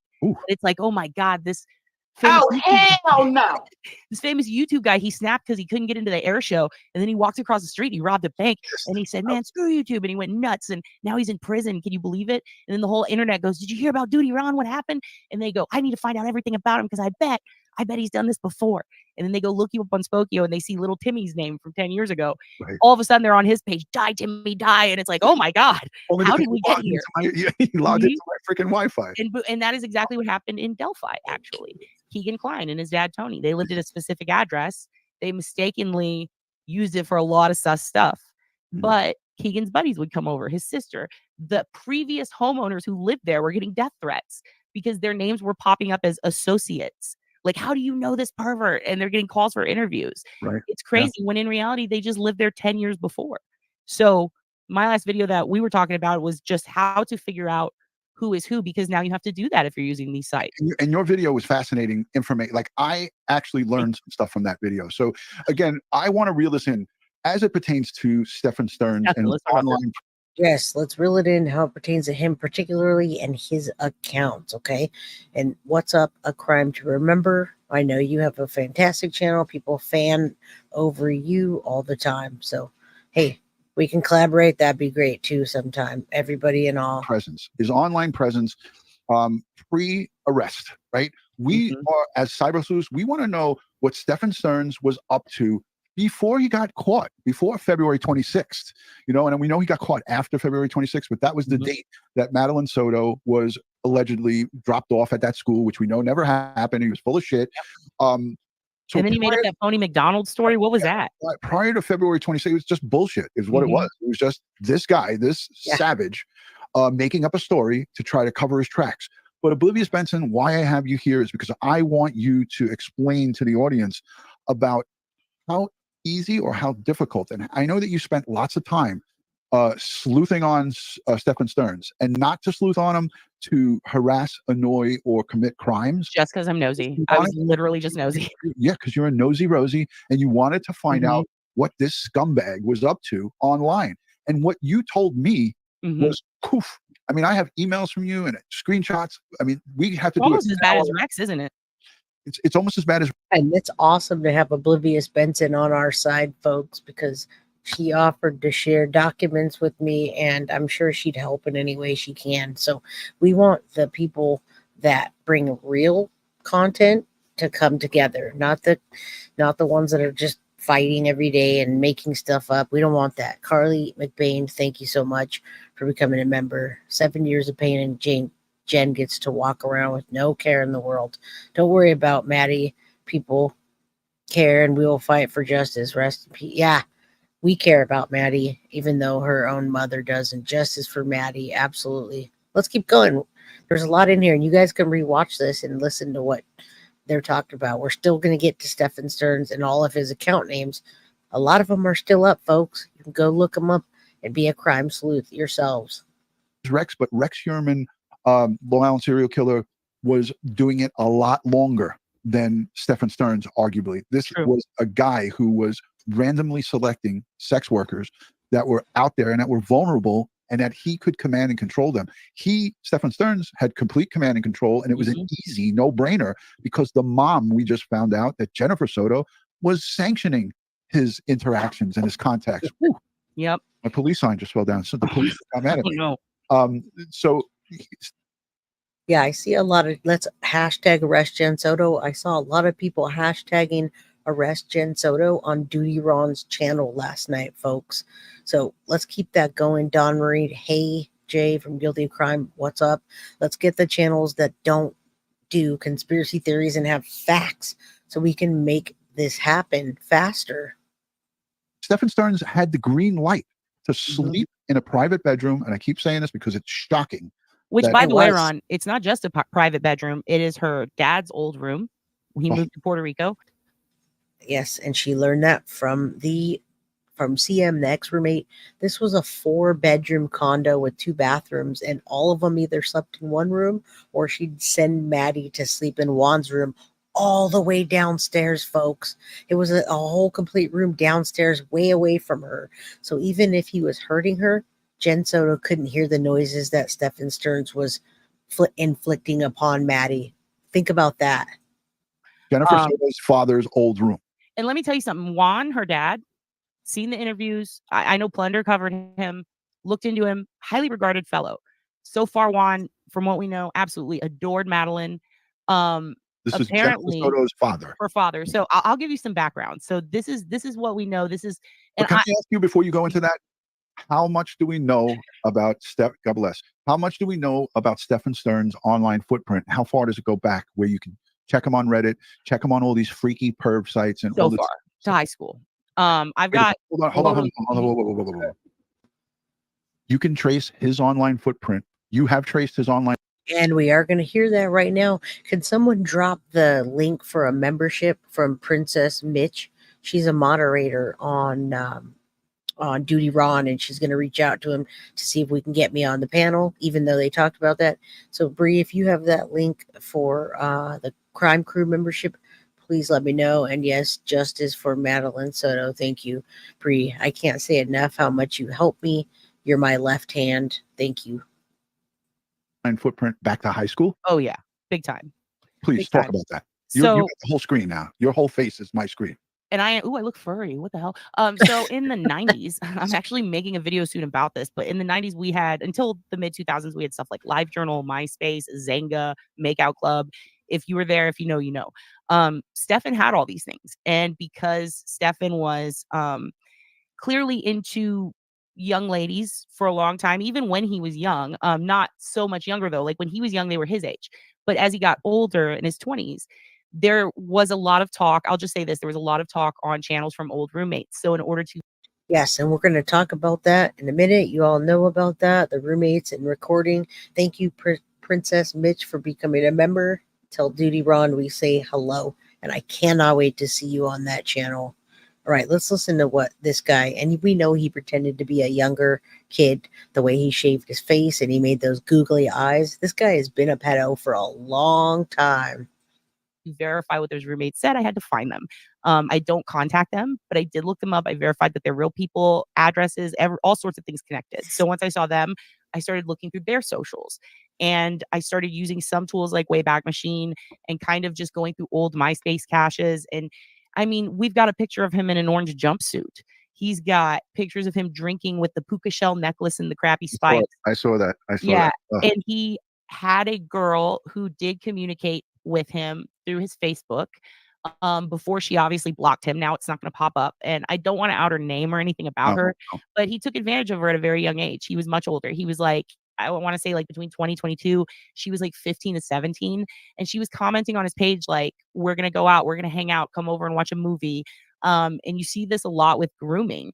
And they stayed friends over the years, but she went on to comment to other people eventually that like it wasn't what he thought it was. And she kind of felt like irritated or disturbed with herself for having ever been near him. But all his friends kind of knew. They were like, he's dating a high school girl, which is super weird to me. Yeah. And then to see these same roommates who I did verify they are real go on other creators' channels and openly talk about like, all right, folks, I just talked to somebody this morning and we talked about where Jen Soto is. And more than likely, she is with her mother and her sister right in Florida, folks. She's not coming out. She's not on social media. They're door dashing her food. They're keeping her inside. She is home. She's not at that home, but more than likely, she is still with her family. I'm telling you right now, that's where she is. More than likely, allegedly. Just talked about it this morning. How Deb, the mom, allegedly paid them off to keep quiet when they discovered that he was putting cameras in the shower of their girlfriend's bathroom. He simultaneously was putting a lot of underage porn onto a server that was shared and public with the rest of his roommates. The trick or the trap here, I guess, would be that his mom owned the place and the roommates were paying rent to him and his mom. Ugh. So he had the power to kick them out, and they're vulnerable college kids who have nowhere to go.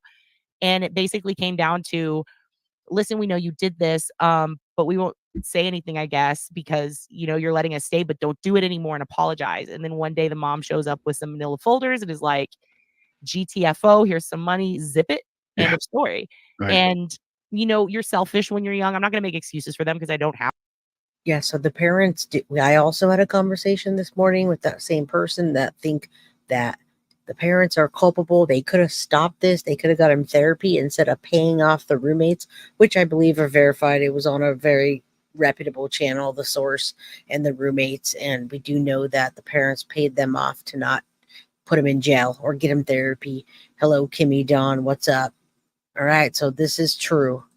Have to, but it makes sense why some, pardon my French, dipshits would go and accept that, maybe without realizing exactly how serious this was. People were really kind of dumb back then, even though it was 10, 15 years ago. We've advanced a lot as society. Stuff that would not fly back, like now, would totally fly back then. So essentially he was doing that. Here's some weird stuff. I'm just going to tell you straight up. He had a lot of strange accounts. Plunder was right. He had FetLife accounts. He also had so many Pornhub Listen, site guys, accesses, and he enjoyed it. When And you, because for people who are listening that might not understand what your Pornhub site access references are. oh, they know. Well, no, I would say the majority do know, but there are some that do not know. And let me know in the chat here live if you did not know what she just made a reference to. These are the actual times that he signs into Pornhub. Mm-hmm. And are you actually seeing And what rates he's searching videos. for? Are you seeing? He rates them. He writes.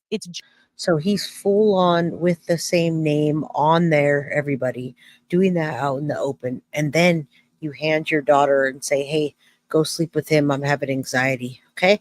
Just keep that in mind as we listen to just this. like if you were going on Yelp to say, what a good In-N-Out burger. But he's talking about people, women. And this is pretty common, I guess, for people who frequent the site. But he did it so much that he got awards on the site. That's gross. Right. He had a 7-year award, like you would get on Reddit. He had the most, I'm not going to say it, type of videos award. Like, and it's gross. It's like sweaty stud award. Like he gets all these dumb awards. Now, keep in mind, I would never say anything to anyone about doing that if you were just a regular person that did your own business as an adult. But he's not.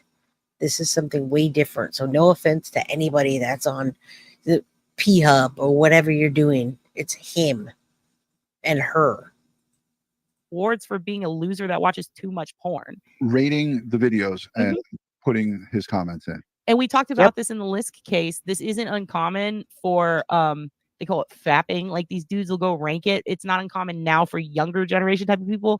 But the past 3 decades, there are so many sites where there's one called USA Sex Network. There's so many where Johns go and they not only basically review sex workers, but they will literally tell you this one's scamming me, this one robbed me, this one, that, the other. And that's how they ended up figuring out Rex's scheme back in 2011 with Amber Costello. There is a literal setup of people who are trying to find her to hurt her because of an alleged robbery scam they had going. Now, people like Stephan, from what it seems, he tends to, his behavioral pattern is very weird. He tends to try to be a caretaker while simultaneously being very degrading. And I'm not a behavioral analyst, but I spent a lot of time studying it and going to school for it. And I can tell you this much. It reminds me of, there's a couple, I'm not saying he's a serial killer, by the way. I want to definitely make that clear. But also listen closely when she talks about one of the new accounts that he uses the day before Maddie passes. We think that he put those pictures on there and was trading those with other people. Listen to this. Thank you, Bree, for sharing that. I agree with what you're saying as well. This is insane. It gets deeper and darker. There have been a few serial killers that are women, that are specifically nurses.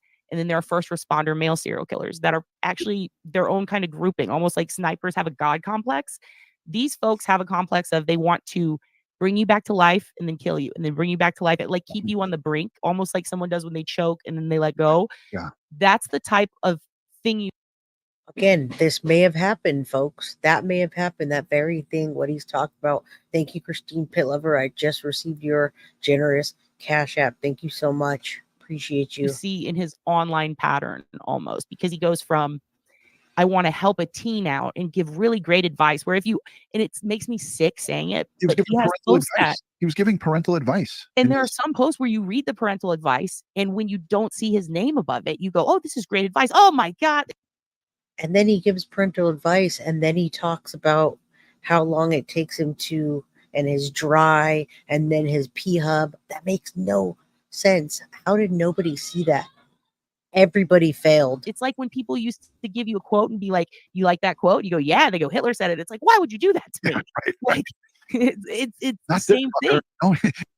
1 second, folks. I'm going to play this. I'll be right back. Yeah, exactly. You're just like, you duped me. But he says that, like, you should respect yourself and men should respect you and never put up with that. And then 2 posts later, it's something shockingly degrading and mean and almost like, ooh, I'm going to really attack you and call you a whore or something. Like, and it's so to see that dynamic, it's like seeing a Dr. Jekyll, Mr. Hyde in real time with a behavior under a name he has no idea that people are ever going to one day look at it and know it was him. Right. And this stuff is out there for the looking. Mm-hmm. Anybody could see it.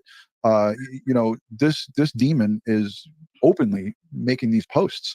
Now, I want to get into the facts of how you can determine that this is him. But before we go into that, these kick accounts and this mention by Plunder of this Alexis Lee, that was what was it?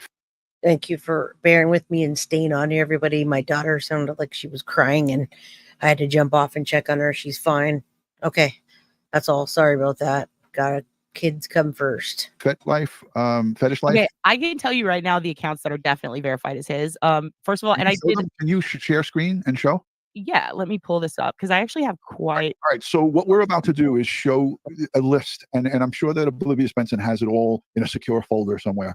She sent me a ton of stuff tonight, and I just walked in the door. So, hello, Duty Ron. All of us love you, and we appreciate you for being in chat. Even if you're just stopping to say hello real quick, we all adore you. Every single one of the crime crew. So thank you for being here and supporting our channel. I'm starting to like now as we're live looking at them. If you could just show the audience some of these fully vetted, verified accounts that are belonging to Stephan STERNS and just give them a little background on it. I'm going to show you Let me pull this up because sorry, I've got 3 screens, but one's not While working. you're doing it, let me just say hello to some of the new members. Rock Chalk became a channel member, and I appreciate that, Rock Chalk. And she also went another step, which was unbelievably generous. Rock Chalk gifted 10 Duty Ron memberships. So welcome all the new members. Thank you for that. David, thank you for becoming a member. Lyndon said Davidson, Harley Davidson. I get that right. Yeah, and love and respect to all. Duty Ron as well. We respect you and everything you do, and all of us love you and your channel, and each and every one of us supports it. Thank you. Reference. Thank you for being a channel member. She goes, wow, Oblivious is a cool chick. Hey, and you know what? She's a badass. Thank you. Because she does some unbelievable cyber sleuthing. And I actually said to her tonight when she told me, I have some things that I emailed you if you want to share it, or if you could be a surprise. And I actually responded back to her. I trust you completely. So whatever you want to share here tonight. JPL, thank you for the $10 super chat. Says, God bless Madeline, praying for truth and justice. And you know what? Law enforcement. And JPL has been on my channel before. So JPL, if you're here, we appreciate you as well for supporting all channels that give good content, and we check facts. Enforcement here, the multiple agencies that are getting the wheels of justice moving. They are doing everything humanly possible to bring justice for Madeline Soto. And that's what it's about. Rock Chalk, Oblivious, she loves you. I love Rock. Again, I want to see y'all in an RV together. Okay, I think I got this pulled open. Let me do present. I'm gonna put up first. This is just because it's easier. It's got all of them. These are the ones that I was able to verify. These are Stephan Stern's online account profiles that are verified by Oblivious Benson. And actually, I looked into some of them. All right, this is a big deal, folks. Everybody pay attention to that. If there's a membership right there, Dawn Marie, there it is. Bree put it up. YouTube channel, and then there you go. It's the join. So you can click on that link. There you go. Dawn is a new member. Thank you so much for being a member of this community. I promise you, everything's going to get even better than it is. And all of us working together is going to make this thing stronger, tougher, and harder to break. And justice is going to be served in a way that we want, as long as we hang in there and do what we need to do our due diligence, fact check, and be nice to everybody. Support everybody. These as well. Not all, but I looked into some of them. For those of you joining late, we are going over Stephan Stern's and possibly Jennifer Soto's dark online activity. It's being exposed here on Crime Time with Duty Ron, something that we don't normally do. So this is a treat. Thank you, Oblivious. Oh, you're welcome. Yeah, this is a treat, and absolutely, Duty Ron, thank you. Thank you for continuing the conversation. He says, absolutely, and there's much more conversation to be covered. We have so much more behind the scenes things that most people don't even know about. It's coming out. See, and I can show you the actual accounts that are his, but here's the thing. Some of them are NSFW, so I'm going to try to. I don't mind. Just do it. Okay, I'll just show you the full one. Is it showing? Yes. It's not showing. I see it there. I'll add it to stage. There we go. All right, before you go into this, Rhonda Short says, why do these guys have to go after children? Aren't there enough call girls out there? I mean, I don't even like the ending of this. There are, people who, are in the sex trade, sex workers, whatever. I don't even know what's politically correct to say. But yeah, you go to Vegas and the sex trade is legal. It's not even illegal there. So yeah, leave the kids alone. I think there's alone. I just want to step in and say, I think there's 3 things that often aren't considered because they feel like an excuse, and it's not. And this is where we start getting into conversation about Stephan Stern's, what he was on. You see the checklist. We'll get his name up there. Davy Jones, you're right. If these better channels get together and unify, the result will be a force to absolutely be reckoned with. And I think that's why I was brought here, is to do that. I am trying to collaborate with as many real people that have real content as I can, and on, not to say that they weren't already brought together, but I want it to be in the open so that we can unify and be a force to be reckoned with, where nobody has the capability to be putting things out there that aren't true. And it's just a lot better to have things put in a light that's true and no weird things going on that's distracting from justice. Not an excuse, but I think it is kind of a valid reason that needs to be looked into more, but it's currently being looked into. But there's a really great radio lab on this that I think everyone, even you, Duty Ron, you would love it. You should listen to it later. It's about a guy named Kevin. If you just type in Radio Lab Kevin later when you get time, There was a guy who had seizures every day. Long story short, he goes to get brain surgery. He's still awake during it all. If you've ever seen those videos, they give him brain surgery. His seizures go away. He's happy. He has a wife. They're in love. He's a great dude. Everyone is. I love Oblivious Benson. She has so many stories. Diane, real content and force out the drama. I agree. Let's force the drama. Get the drama out. So we're not mucking up these cases with a bunch of like Koberger is just absolutely insane. Describes him as like John O'Keefe great. Like they love him. And then he starts waking up at night and looking at violent, aggressive pornography. Oh. And he never did that before. Ooh. And his brain surgeon said, if there's something different in your personality that changes, you need to let us know so that we can track it. Because just like we don't want a musician to forget how to play the fiddle, we don't want you to experience extreme anger or emotions, which, I mean, I've had 11 concussions, Ron. I used to never cry, and now I cry all the time. So what happens to your brain can affect your mood, your life, your behavior. This guy got to a point where he said it was like a blackout, like he thought he was dreaming, and he'd wake up and he. So what she's trying to say is sometimes brain damage or something in your brain can go wrong, and those things can happen, and you can have those thoughts. I wish we knew better.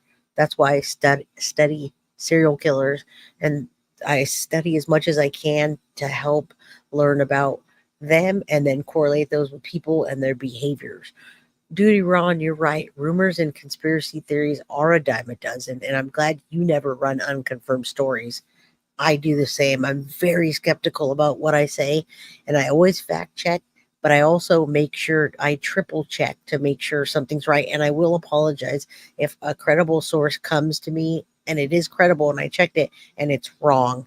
I will apologize, but that hasn't happened often, and I hope to continue that not happening. It's going to happen sometimes, and it happens at every channel. He would see things on the screen that I'm not even going to say. I don't want you to get demonetized, but he would see things involving animals, involving children, involving snuff films. Wow. And he'd be like, what am I watching? And he got so scared, he tells his doctor, his surgeon, and they're like, oh no, we need to fix this, but you need help. And he tries to get therapy, and the therapist says, we can't help you. We're going to report you. And then he reports himself to the cops. Wow. And he's like, I had this brain surgery, and now and then he gets raided. Wow. And he goes to prison. And his wife and him have to go through this. Are we going to sue the hospital because you didn't like this stuff before your brain surgery? Now, I'm not saying all of them are like that. Thank you. I appreciate her talking about this. It's definitely not, it's not the case in Stephan STERNS, I don't believe, but frontal lobe trauma, SA trauma is a bad mixture for future offenders. I agree. A lot of football players and sports players have that. Look at the Hernandez, the football player that went crazy. I can't even think of his name right now. If someone drops it in chat, but frontal lobe, that happens. We're at 444. Make a wish. One of my wishes came true today. Duty Ron came on here. I absolutely love his channel and what he stands for. Sending prayers. Hi, Ron. Sending prayers for you. Still much love. But that's, yes, amazing that Duty Ron is on here. We're all humans. We make mistakes. Happens. I'm always the first to admit if something I speak on is correct. 100%. I do as well. If something comes through from a credible source and it happens to be wrong, it's okay to correct yourself, but please correct yourself when you know. Thank you, Ron. Head injuries, when you look at the amount of serious psychotic predators that Aaron end up killing, Hernandez, especially when it's just one or two, oftentimes it's either something wrong with their head, literally, right, or a weird relationship with their mother that was unhealthy growing up. That's so common. It's an overly obsessive love for their mother. Most people go to the mental health issues when you look at this stuff, but like you said, there are those components that are documented. And then there are people born evil. Right. This isn't stuff that just we're making up. It's out there. Let's look at this. So the app predators use, and Kick is right at the top of it. Snapchat's right there. Scout. I mean, some of this I gotta go. And I want to point out something. Okay. Do you know why all of these apps are considered the most beloved by predators? And I would even throw in a few others in there, but because the kids use it. Not just that, they all have mapping features, almost all of them. So in Snapchat, and she's going to explain mapping features. You guys know that, how things disappear. That's one thing. And then the other thing, mapping, is someone can see where you are. So when you want your friends to know that you're at a bar, you go out. Back in the day, we used to like that, right? We'd want to go to a bar and we'd want them to know, hey, she's next door. Or go to that bar and we could all meet up. Or you're bored and you go out that night and you go on the mapping and you can see where your friends are and just happen to go hang out. That's not a safe feature for anybody, really. I don't like it at all, but I can see the social aspect of it when it came out, but it turns on as a default when children have these apps. You think that I guess the glory of it, the thing that made them so popular is, you take a picture, it goes away right after, right? Right. Or they can't, if they try to screenshot, then you're going to be alerted. You're going to know they're being a pervert, and then you can block them, right? Right. Well, the thing that they don't tell you is that kids have to go in there just like adults have to, and you have to go in your settings and you have to disable the snap map. Otherwise, your location is always publicly available. And what's scary is it's by default. Ugh. So just like you would have to kind of just know to go look up the Right. advertising part of your Facebook and turn that off. Joey Brooklyn says Yes. it's just like Periscope mapping. And Exactly. they did that as well. Yeah. So Mhm. good And looking out there, Joey. Omegle too, when it shut down, it was like, we shouldn't have to do this, but it put a disclaimer up that like, we have to because Scary. kids are seeing too many penises. Yeah. And so we got to get rid of it. It's not, they can't see that much. It's not Game of Thrones over here. So they shut it down. And we can go into Facebook, which tracks, TikTok tracks, All of it. Like all of these apps have a Turn tracking everything. They can turn your camera on. They could Mhm. take over your audio on your phone and listen to you sleep, listen to you having And look at that. relations with your significant other. Right. Not Grinder. I mean, Scout, all of these, one of the common things is that the algorithm will put people together who are close together Right. physically Yeah. by distance. So imagine These you're are a the apps predator. that Stephan Stearns was using with the check marks here. Is The that ones what with the I'm check doing? marks are the ones that I was able to verify accounts for under his IP, his email. Yes, and we're getting to that finally. And yeah, Puerto Rico is, you don't need a passport to even get to Puerto Rico. So, Duty Ron, I appreciate you telling Cynthia if she goes to Puerto Rico, we have full extradition rights there. I'd be more worried if she went to Mexico. Absolutely. I think she's Puerto Rican, and then I think it's Guatemalan. Correct me. I'm not sure if it's, but she can go to Mexico. Puerto Rico, you do not need a passport. So that would go to Puerto Rico. We'll bring you right back, Jen. Email address. It says up there, it's either a cache of data, which if you delete, so let's say you go on. Bigger? Can you pinch on it and zoom that screen? I think I can. Wouldn't it be funny if that's the one thing I can't do? No, you can. Okay, good. Figure it out. There we go. That's awesome. All right, I'm gonna go full screen and take us off. Yes. Now, what's odd is Omegle, he did Here, have, let's do that. but I couldn't confirm it other than screen name. The only other two people who ever used. All right, so I'm pausing that right here just so you can see these were the apps that Stephan Stern was on based on the cache data and IP links, email, phone number, alias, usernames. He was on Kick, Snapchat, Scout, Roblox. My daughter's on Roblox. That's scary. Live Me, WhatsApp, Instagram, the calculator app, like Chris Watts calculator app, Discord, TikTok, Yubu, and Meet Me. That predator, that devil was on all of the apps. So let's listen to this.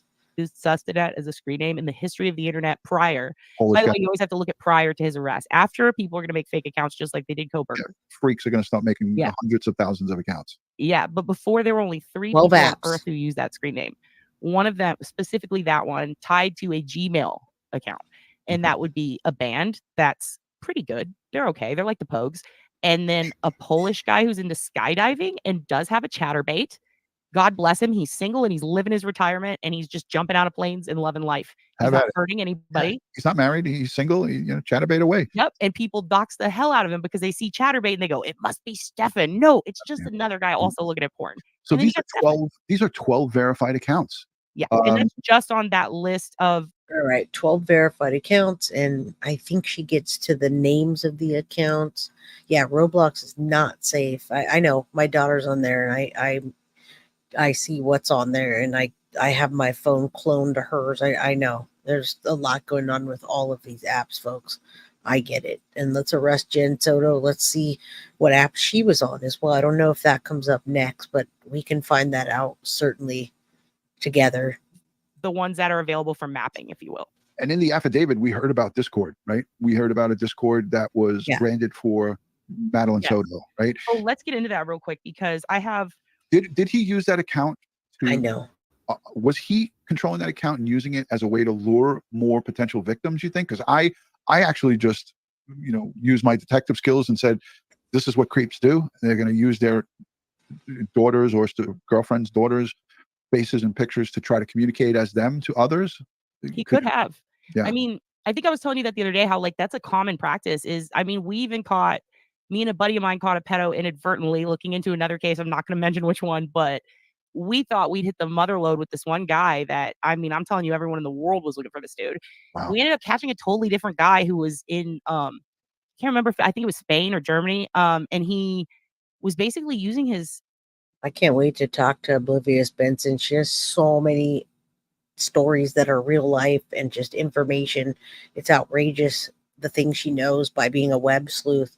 Yeah, lots of apps, folks. So be careful with these, and they're set up in the way that to attract children, which is really, I would say, weird, but not, because of the way pedos work. Okay, Kick and Snapchat or Kick, Snapchat, and Discord are targeted towards children, and there's so many pedos on there. So think about that.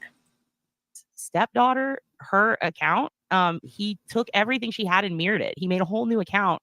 And then he also had her phone passwords through that. He had Life 360. He had every child thing set up on her stuff, and she didn't know about it. And he had her passwords. So he could log into her account, or he could go to her phone at night when she's asleep. Yeah. And he would send stuff to himself and then delete that. And so then he'd have any pictures she sent to her boyfriend. She was like 14 or 15. So she did have some stuff. That's another thing. If you're a kid and you're watching, just don't take the picture to begin with. Just don't, please. Yeah, I'm not trying to victim blame, but just don't, because all it takes is one person getting access to that password. And now you're right for blackmail, shaming, was it revenge porn? So what this guy did is he'd save them, and then he would use his own stepdaughter's pictures to set up an account pretending to be her, a 15-year-old. And then he would set up like, oh, you dance, I dance. We should hang out, girl, and then go meet these girls. And he came all the way to the US, to the Mall of America. And we see this. See you later, Duty Ron. Thank you for being here. Duty Ron says, I got to run. Thank you again. Stay tuned for part 2.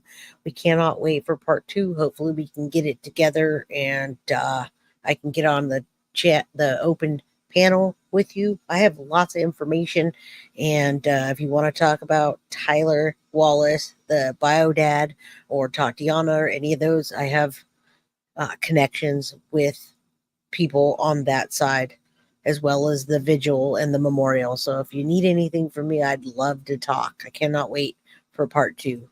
This with how to catch a predator, and it's like and there's YouTube channels that do this all day, every day. But correct me if I'm wrong, we heard Madeline Soto's mom. Now we're going to hear about what Madeline Soto's mom says, but this is important that I read. CBC says, I hope this will encourage parents to monitor their kids' net connections. Money is a huge reason. What job did Stephan Stern do? We know. Yeah, his job was to find kids, do things, and entice them. All of those things is what he did all day. So thank you for the super chat, Duty Ron. I'd love to chat with her dad as well, and I have a direct connection to him, so we can talk about that. I can reach out to my source and find out if he would want to go. He's a military man as well, Duty Ron. He's in the military, so I'm sure he'd be enticed to talk to you and your people. He loves all things military and police, so I can put a word out. Jennifer, talk to the media and tell them we went through her phone. We looked at her deleted messages. Like most. She also said that. She said we. But do you remember what she said about taking Madeline to school? What did she say? We took her to school. And what did we mean in that instance? We meant her. Stephan. Yeah. Not her. She didn't go. She lied about that. Stephan took her. She wasn't even in the car. She was asleep, right? So in Jen's head, we mean Stephan. She wanted us to think she was there to supervise. Turns out she wasn't supervising. So by default, in my head, anytime I hear her say we, I go, let's go back and look at that, because that's probably bullshit. Yeah. So when she says we looked through her phone, I think Stephan did. And this is why so many people are outraged that with the minimal charges of child neglect or failure to supervise your child. There has to be some type of low level charge that they could bring against her. But look, in the grand scheme of things, they're not looking to give Jennifer Soto a smack on the wrist. They're looking at everything possible to tie her into having any type of hand in this thing. And here's the thing, they have Why did Jennifer Soto lie so much? Unless she has some part in it. Of course she did. She was sitting there consoling Stephan while this was happening. She lied about a lot of things. Allegedly, I'm going to say, and this is my opinion, entertainment purposes only, Jen Soto's involved, folks. That's my opinion, and I'm allowed to say with freedom of speech, okay? Stephan. They have him on ice. He's on ice. I have a note right here. It says Stephan Stern is on ice, not going anywhere, so they can take their time and build their case. They keep this in the studio as a reminder. This little note. Yes. Yeah, and we can go through. In fact, there are indicators. There are a lot of indicators. Let me turn myself up in the paperwork that we have from this most recent situation that tell us exactly what we need to know. For example, if you go to here, let me just pull it up and I'll just read it to you because it's not a lot. But if you go up to the demand for discovery, that's going to give you things like the Discord name that Maddie used, right? So you can go into Discords, whether you're invited or not. And in some of them, you have to be invited. I tried to access this Discord and then I backed off because there was nothing available, which means the FBI scraped it. It's down. It's not on the way back, which it wouldn't be anyway. But regardless, it's just nowhere because they've scraped it. Now, the reason I wanted to check was to see who moderated it. Was it moderated by Stephan? I find it very, very interesting that it's listed right above the Gmail and that when you go. All right, this is a big deal. She kind of figures this thing out. Listen to what she's saying about what account he's being connected to and when it changes. And also, Maddie had one of those accounts as well, which is interesting. Was Maddie using it or was he using it as Maddie and putting those pictures up? That's scary, everybody. Into the evidence paperwork, the warrant for Google, everything. That's what's shocking. He didn't try to hide it.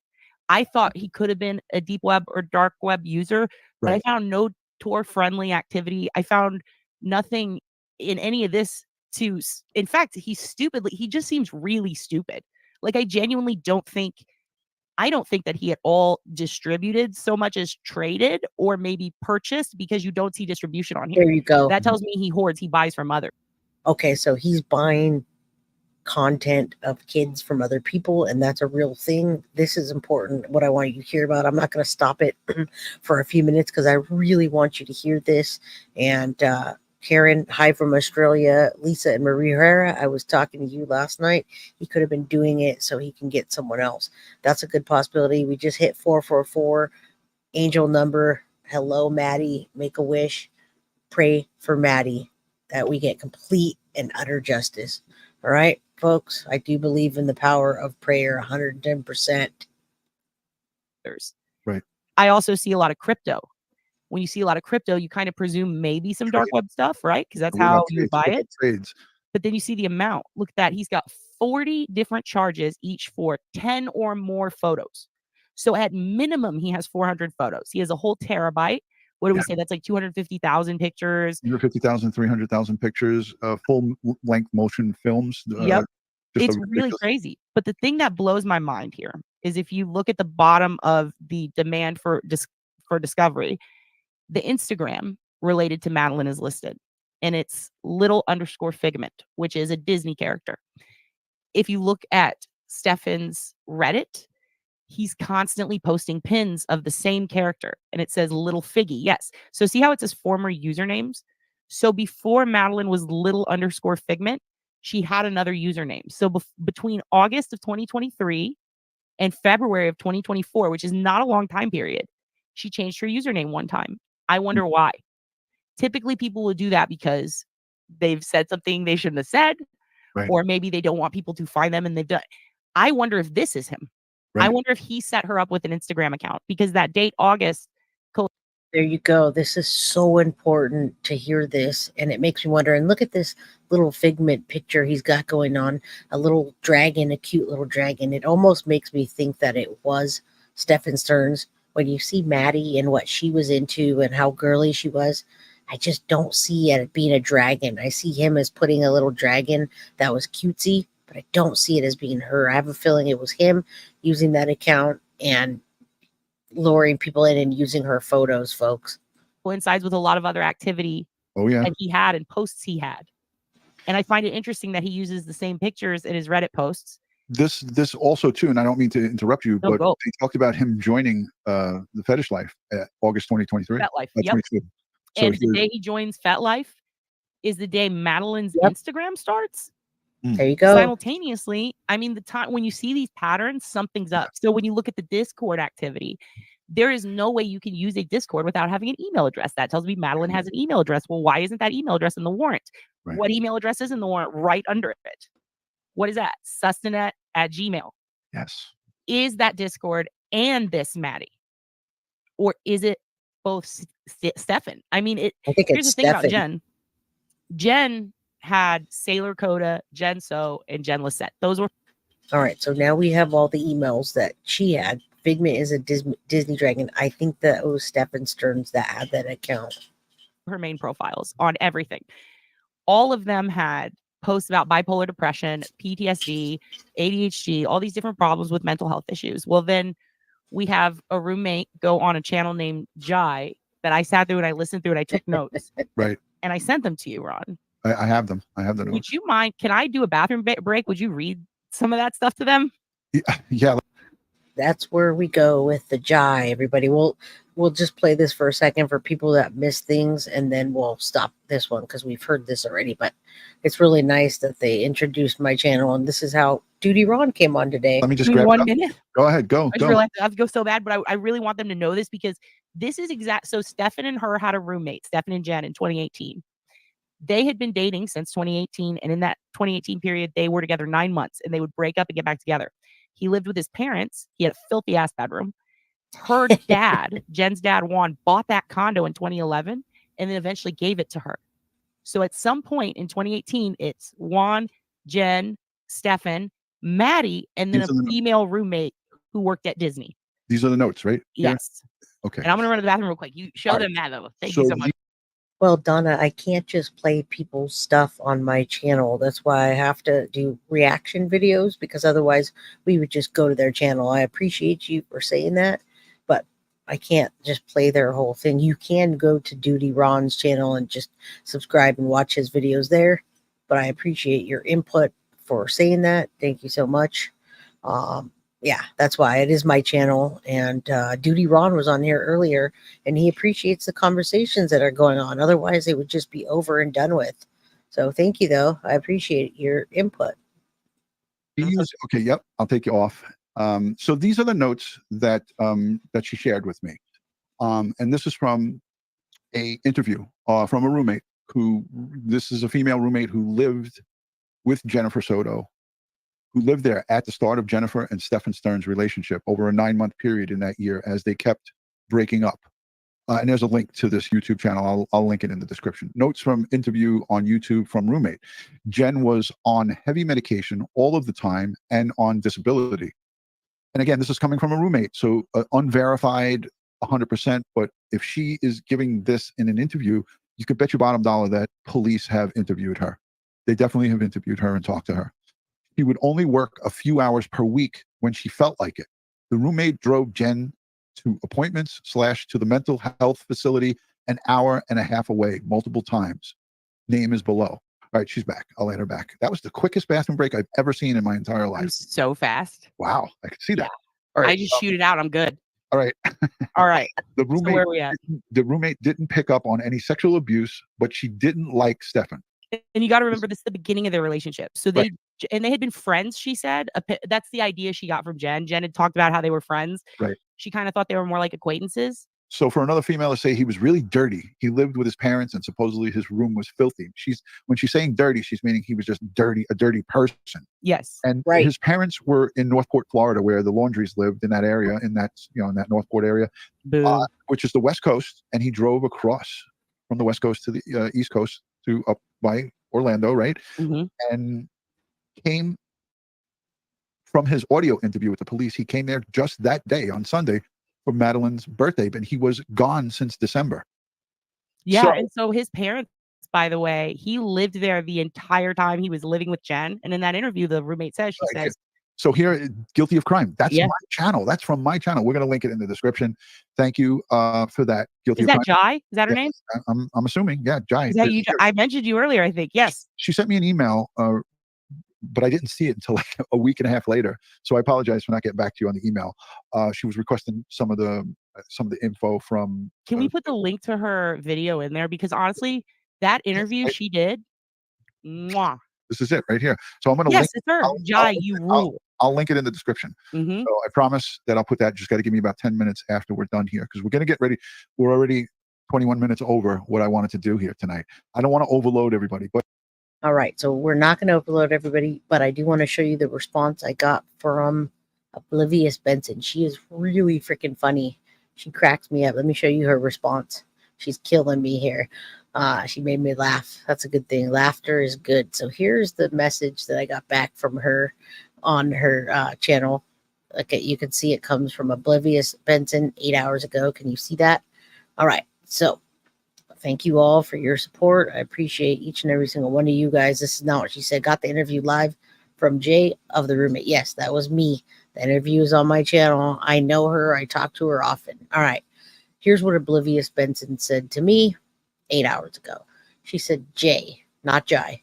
Jay, I love your work. I saw your videos recently and cannot thank you enough as you were integral in confirming some of the things I was highly sus of and terribly confused by initially. But your hard work cleared up so much confusion. I had to go immediately take a dump and eat chicken and snooze a bit, but I'm totally on board with collaborating or sending you anything that can help you and your endeavors with the case as well. I'd love to compare notes, or you can just take my notes and see if there's anything helpful. Of course there is. Thank you so much for coming on last night. I almost fell out of my damn chair. I got so excited to see you were there. I'm going to find your email and hit you up later. All right, that is from Oblivious Benson, folks. So I wanted you to see that. She is so freaking funny. She cracked me up. She made me laugh. Very funny. Yeah. 111 Reasons Why I Should Be Gay. You're doing amazing work for the families. Thank you. Yeah, that book does help you too. If you're having trouble coming out or you know somebody that's having trouble coming out, check that book out. I wrote it. It's funny. It makes you kind of cry at first because it's my real life story. And yeah, Crime Remember, I can sign that for you and send you a copy if you'd like. So yeah, I did write that book, and I think it will help people to make it the lighter side. Coming out wasn't easy for me back in the late 90s. Wasn't at all. All right. So there's the link. Thank you, Bree, for putting the link of the first interview from CM. And there's many more. And there's going to be another one coming up. Jay, but not with that. Yeah, exactly. Be prepared for great things to happen for you and your channel. Thank you, Princess Mitch. Thank you so much for alerting Duty Ron to our channel as well. I appreciate that. There's my link in there. You can just go on Amazon and type in Reason 111. If you type in Reason 111, you'll probably find it. It's pretty easy to find. But yeah, is there any other questions you all have? I think that we've done a pretty big justice today by getting this information out, going back over it, talking with each and every single one of you. And I don't see any other content. The only content I did want to share with you, if you're still up for it, is to watch like 5 minutes of Jen's lies so you can see that it doesn't match up. Yeah, things are coming together. Everything happens for a reason after. Remember that. Let me stop this so you can see. Thank you, Oblivious Benson, for getting back to me, by the way. I appreciate that. I almost fell out of my chair when I heard you say my name on the channel. So thank you for that. I wanted to share this one with you guys just right from the get-go. It's not the whole thing, but I want you to see the lies that she gave that doesn't line up. So let's play this real quick. First, breaking in the death of 13-year-old Madeline Soto. Why prosecutors... Hold on. Sorry. What happened here? All right. Prosecutors are now calling for an investigation into this local sheriff and how the story Madeline's mother provided law enforcement doesn't line up with what investigators know. We spoke one-on-one with Jennifer Soto last Tuesday. Good afternoon. I'm Darlene Jones. And I'm Greg Wormuth. At that point, her daughter Madeline had been missing for 1 day. She told us that Stephan STERNS, her boyfriend and now the prime suspect in Madeline's death, had taken the teenager to school. She said the last conversation she had with the 13-year-old was the night before. But this report we got a hold of today shows she told deputies she saw her daughter the morning of her disappearance. Channel 9 investigative reporter Shannon Butler has been digging into the details of this case. She joins us live in studio. And Shannon, that's not the only thing you noticed in this new report. Greg, no one has been charged in Madeline Soto's death, but we do know investigators are looking into who knew what and when. But now she's been charged. Now Stephan STERNS has been charged, but they're looking at the mom right from the get-go. And I think that they have almost enough information to charge her with something, folks. I promise you, from behind the scenes, I'm hearing quite a bit of information about that. And I think there's going to be some sort of arrest soon. So stay tuned on that and listen why they were suspicious. And some of that means looking at those initial interviews of the couple and the ones later on. Sources tell me the statements about the timeline are not consistent. Jennifer Soto told us last week that the last conversation she had with her daughter was about her 13th birthday party the night before Maddie disappeared. I told her good night and yeah, that was it. But according to documents, Sunday night was not the last time Soto saw Maddie. I said goodnight and that was it. My daughter's been missing and may not be alive, but yeah, that was it. Nothing more to see here. Documents show that Maddie's mom told deputies on February 26th that she saw her daughter getting dressed for school at 8 o'clock that morning and that her boyfriend then took the teen to school. But since that initial report was taken, we learned from the Orange County. That's absolutely disgusting to see that, folks. Look at how she's looking at him. And the reason they weren't working on Monday is because Stephan STERNS didn't work at all, number one. And Jennifer Soto barely worked, just enough to stay under the radar of collecting unemployment or SSI or whatever the heck she was collecting. Sheriff that Maddie was likely dead earlier than that. Our detectives have determined that Madeline was never dropped off. Instead, we believe she was already dead at the time and that Stephan STERNS moved her body in the early morning hours on that day. Channel 9 has been going through statements from Stephan STERNS and Soto trying to piece together what happened in the last few hours of the little girl's life, starting with our interview of the couple. Her mom told us last week. We dropped her off at school, close to school. She wanted to walk the rest of the way. But in that same interview, then said, I wasn't the one who took her to school in the morning. That was my partner. But yeah. Detectives believe Maddie was likely dead early Monday morning because a video timeline shows Maddie's belongings being dumped in a dumpster at 7:35 by STERNS.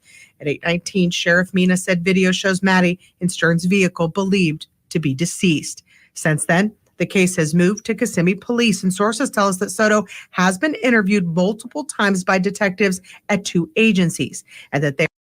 All right, that's a disgusting picture, but Penny, she did not work nights. I know where she worked, and they weren't open nights. Last, she was working with Disney, and she was working with Disney as a wedding planner in that wedding planning section. They stopped that at like 10 o'clock at night. So the latest she would have been off is 11. Jen was absolutely not working nights. Unless she was street walking, she was not working nights. That's a big fat lie. They are looking closely at all the statements she's made, but officially, Kissimmee Police won't comment. So this initial report also shows that STERNS told investigators that after Maddie got out of his car, she stopped to look in that book bag before he drove away. That same book bag was found actually in the dumpster. After her death, he then said he went home for about an hour after going to the vape store and running errands. He was home that day until 2:30. Detectives say a tip showed him changing a flat tire not far from where the little girl's body was found that afternoon. All right, Shannon, it is starting to. Yeah, she was ready for a nap, not an interview, folks. And, you know, we all see it. She said she was working nights from home. Okay. What was she doing at home working nights? She was also collecting whatever she was collecting because she had anxiety and whatever else. She was using Maddie also She was using her for money. If she did get her, if she did get paperwork to say she's autistic, then she was collecting on that. She's a scum. She's scum of the earth, and I'm allowed to say that right along with Stephan STERNS. Piece together. Thank you. We also spoke to suspect Stephan STERNS before he was arrested. He also told us he dropped off Madeline for school the morning of her disappearance. She was asleep for most of the way. Told her have a good day at school when she got out. I love her. She said, thanks, love you too. That was it. Again, law enforcement believes Stearns never drove Madeline to school and that she was already dead that morning. Greg, also breaking this afternoon, the state attorney's office says it's asking the Florida Department of Law Enforcement to investigate how and why a photo that appeared to be a body in the woods was posted to the Osceola County Sheriff's personal Instagram page. The photo was posted less than 24 hours after investigators found Madeline Soto's body. Yeah, this guy accidentally posted on Instagram, I believe. And Penny C, I didn't mean anything towards you at all. She couldn't pick up Maddie at the party. I meant 9 to 5. Now she's just making excuses. She also, it wasn't Stephan STERNS that picked up Maddie either, folks. He went to the house to wait for Maddie to get home so he could prey on her. Okay, so no, nothing towards you, Penny. I was just bringing up a point with the mom, and it makes me upset. Yeah, selfish scum couldn't even go to her daughter's late birthday party that she could have planned and been there. Yeah, no, nobody needs to chill. We're all good, everybody. We're all good. We all respect each other here. This guy shouldn't have leaked that photo. Bad for him. That was bad that he didn't get more reprimanded. That's not a good mistake. I would be upset if my daughter's photo was out there, and Tyler Wallace, I'm sure was. I doubt Jen Soto even cared. Sheriff Marcos Lopez, who you see here, said he accidentally posted the image when sharing a post of himself visiting a senior citizens area. The sheriff's office has not said why the sheriff had the photo or who took it. Developments continue to come out in this tragic story in our community. For Eyewitness News at 5, we'll show you the impact Madeline's death has had on our entire. No. Okay. So no, all these questions are good questions, and I appreciate all of you for asking them. Stephan STERNS didn't leak the photo. It was an actual officer that leaked the photo. And I just wanted to say thank you, Valerie Veramonte. I appreciate that so much. Everything counts. Everything helps. We're definitely going through a whole bunch right now, and it's crazy. So I wonder what was on the sheriff, what else the sheriff had. Yeah, he shouldn't have been taking pictures with his phone. Jen's mother sit in an interview, and she'd not understand why Jen asked if STERNS bring Maddie to her. Yeah, there's a lot of things. I'm not really sure what that refers to. You guys might be talking in chat or whatever. But I wanted to also see if there was something on here about. Oh, there's so many things on here. When I look up Jennifer Soto online, let me see if did you guys see Tyler Wallace? Hold on. Speaks Madeline Soto, and then if you guys have any questions, you can ask them. Let's see, Madeline Soto. If my if this continues working, thank you so much, Pogo Peggy, for the super sticker. I appreciate you all so very much. A lot of people still don't even know about Tyler Wallace, which is interesting. I have him, and so does Plunder on the channel. Did any of you not see that? Let me see. Maddie's family speaks. Hold on. Let me see if I. So, did anybody see Tyler Wallace? You have not seen it? Okay. If you have a case suggestion, email. Yeah, Tyler Wallace actually did speak, and he spoke to the news station. I have it on my channel. Paula has it on her channel. Let me see if I can find where he speaks right at the beginning, so I can play. Her biological dad really did love her and care about her, and I think Jen kept her away from him so he wouldn't tell. There's one, but there's different parts to it. Let's listen. I don't know how I can excuse this. I don't know how I can excuse this. I don't know the whole truth, though. I need to hear more. She does. I need to hear more to answer that question. Shannon Butler, WFTV Tonight. Okay, I wanted to go over these interviews with you really quickly. Well, everything I could grab so far from WFTV. So they are out of Orlando, Channel 9 in Orlando. They've been getting some great interview videos regarding the Madeline Soto. They have, and they're on my channel. You guys could go back and see Tyler Wallace Speaks. I just don't want to play my channel on my channel with my own face right there. So you can go back. I've had a lot of exclusive information from the back end, and I'm so blessed to have had it. And that's why I'm sharing this with you in case you haven't seen it, but I do have this on my channel. Soto case. So the thing is, they've got 90 minutes worth of interviews, but they're in snippets. They've been displaying them in snippets so far. I hope they end up publishing all of them. So now, since Madeline Soto's bio dad has come out, he's given his name. I'll say his name too, now that he's coming out for the first time, speaking publicly. Tyler Wallace, yes, that is Madeline's biological dad, and he loved her, and he got her ashes. Jennifer Soto gave her the ashes, maybe part of them. They're definitely twins, and no other information has come out yet. No other news has come out. We saw Tatiana Wallace as well, who was at the vigil, and she gave a speech, and she cried. She loved Maddie. That was her stepmom. His name is Tyler Wallace, and I guess, and his wife, who is Madeline's stepmom and Madeline's grandmom on Tyler's side. I want to know the truth. I want to know all of the truth. I've only seen snippets from Tyler so far, just in case I'm missing any, but I've gotten what I can. So what we've learned so far is a bit about the whole complicated relationship, as the reporter called the relationship between Maddie and her bio dad. Hopefully they'll get more into that so we can learn what that's about. Yeah, it was a difficult interview for him, but he wanted people to know about his daughter and even their sometimes complicated relationship. But this interview with Madeline's bio dad, we learned that as soon as he found out Maddie was missing, that very next morning he was on the road. So he found out Monday, February 26th. Jennifer, his baby mom as it was, because they were never married. In fact, it looks like a whole lot of court drama between them in the months after Maddie was born. But anyway, as soon as Jennifer called Tyler and said, hey, Maddie's missing, he's going to explain how he kind of waited around that day, just itching to hear information. Maybe they thought maybe Maddie was over a friend's house or something, and he was waiting and waiting and waiting. And since they couldn't find her that Monday, he jumped in the truck or the car, as it were, whatever he drives. And drove to Florida. And yes, thank you, crowd. Remember, he had to fight for ashes, finally went through a lawyer, got his baby girl, and went back to Texas. Absolutely. And he tried to be the best dad that he could.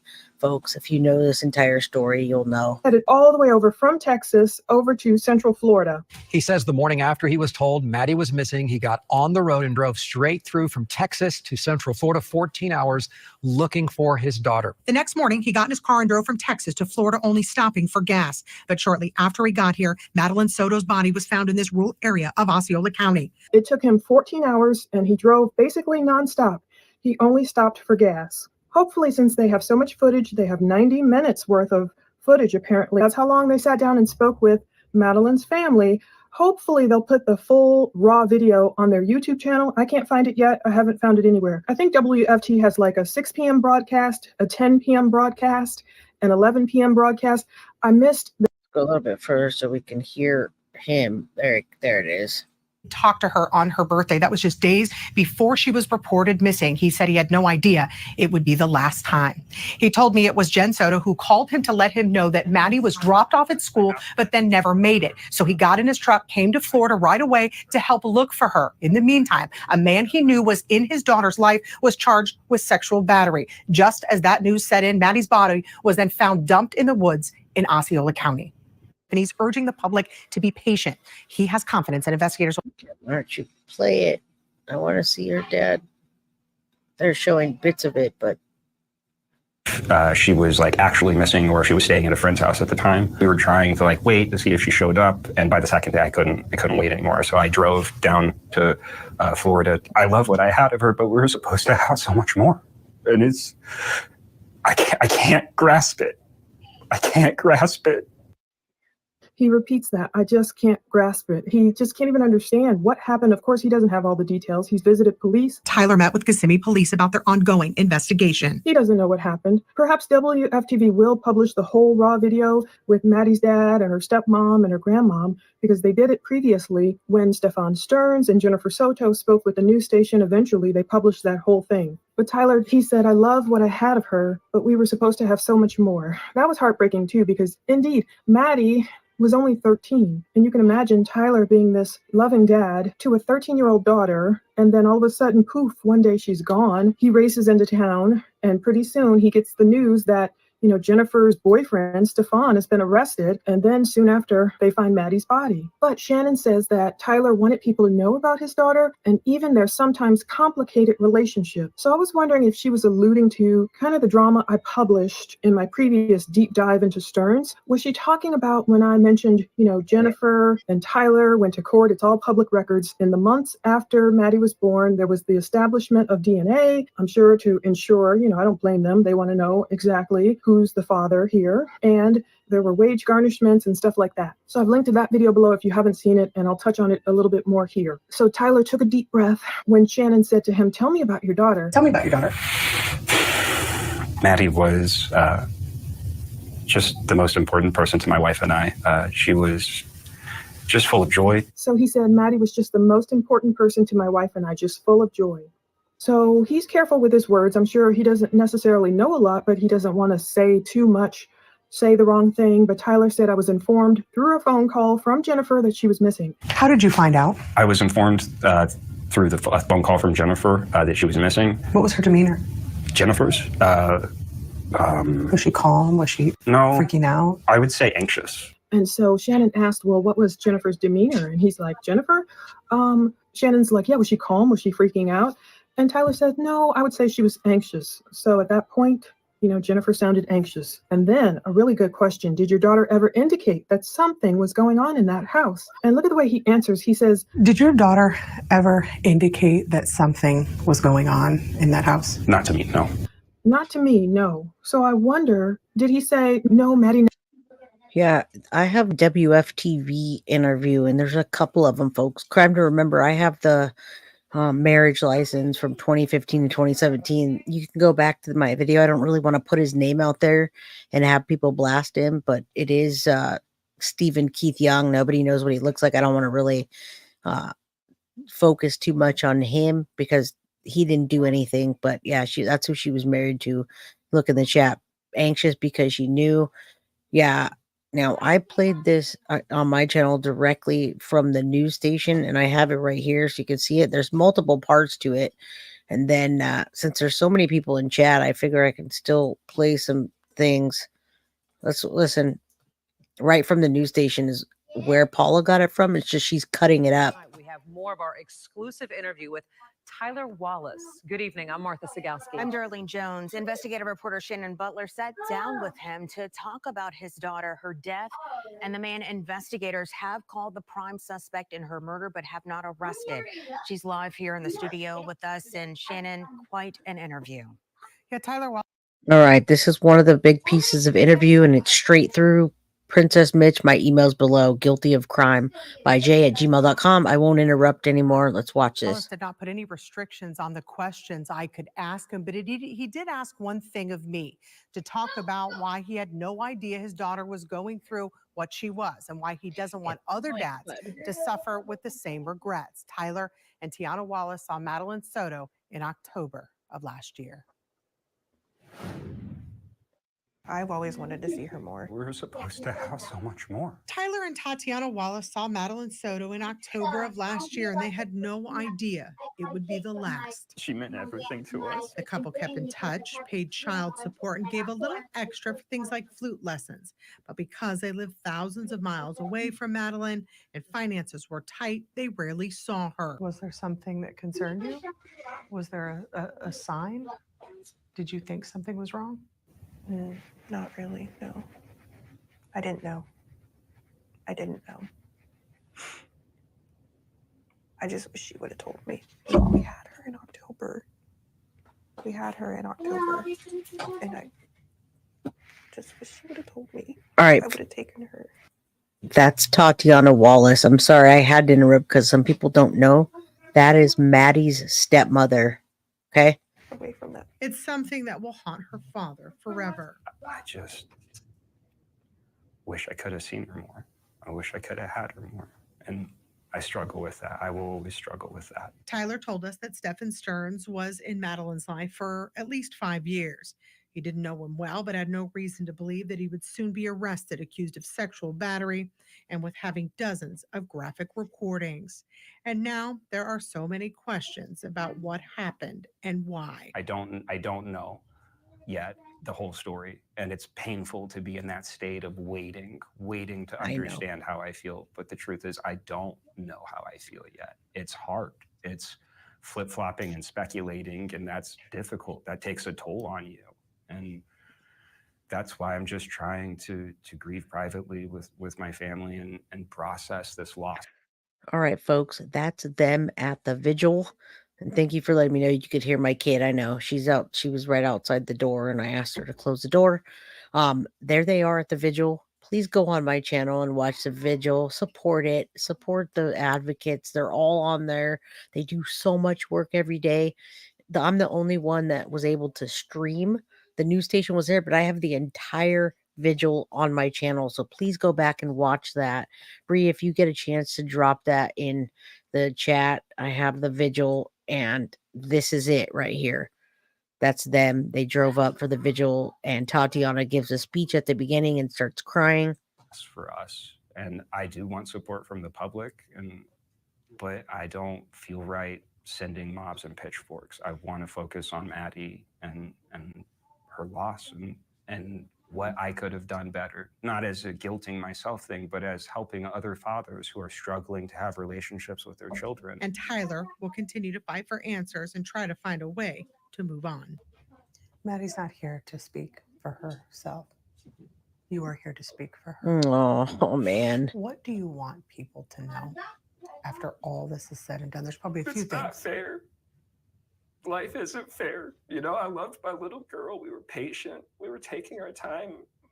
By our belief, we were doing everything right. And it just happened like this. And there's no the rest of her life. There's no the back half. There's no making up for it. There's no improving. It's just done now.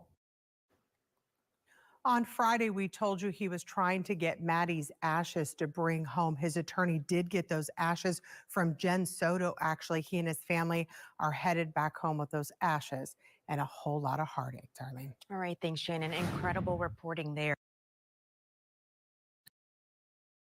My husband was hit head on by an irresponsible. All right, driver, and folks, attorney let's Van got pull this off, and let me pull up. I just want to pull up a picture of the. Let me see if I can pull this up. I just want you to see that we covered a lot of it, and you could take a look at my channel. I'll show you the playlist. So if you guys want to watch further, it's 7 o'clock tonight. You can hear my daughter in the background just yapping. She's 9 going on 10, and that's what she does. She's on her games in the background right now. So I'm going to share my channel so you can see what I have going on, and then I'll say bye to everybody. Hey, Millie, what's up? I love talking to you. It's fantastic. Thank you so much. Yeah, laughter is good medicine, and she has no idea what's going on, luckily, with everything. She knows that we're on an adventure right now and moving back and forth, but we're safe. So there's my channel, folks. Guilty of Crime. There's my playlists. I have a playlist for, Family Annihilators, if you guys want to watch that. And I'm going to add Anthony Tote. There's Madeline Soto. Let me pull it up. Wait, actually, I just want to pull up the whole channel. How do I do that? View full playlist. All right. If YouTube will work, then I can pull up the full playlist. Okay. Can you guys see the playlist, everybody? I'm not sure. Did Jen give any ash? No, she apparently didn't give the ashes willingly. Good night, Penny, and everybody. Yeah, I'm watching this. My daughter's in the room watching YouTube Kids. My daughter's playing Oculus right now outside of the door. My house right now, my daughter too. Yeah, I have a studio, but she likes to come near it. All right, there. I'm sharing this with you, everybody, as I tell you all I love you and thank you for the support. This is my channel, and I put Tyler Wallace Speaks Out, but we're not looking at that. We're looking at my playlist of Madeline Soto, and I wanted to show you how many videos I have in here and show you there is one of the vigil. So if you want to go back and watch that full vigil, you can. It is Madeline Bio Dad Why exclusive interview. It's true crime. Yeah, I have a ton of content here. Here is the vigil, folks. This was a month ago, and the father speaks out, and then we did the vigil. So here it is. I'll just show you that real quick as we start to head out. I don't know what happened here.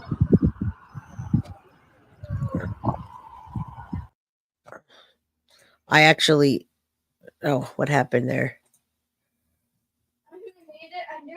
I guess it doesn't like me playing from my own channel. Huh. All right, I'm going to stop sharing because it doesn't like me playing from my own channel. No.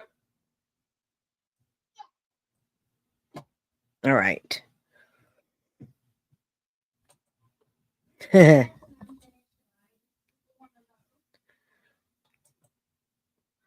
All right. It just went wonky, folks. I don't know what happened. So my live stream may be over.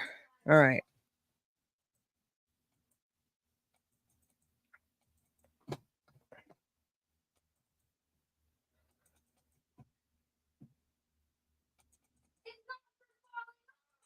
Now, if you guys can't see me or you can, sorry about that. The way this ended, I don't know if you can see me, if you can hear me, but at this point, everything froze. It doesn't like me playing from my own channel. Hmm.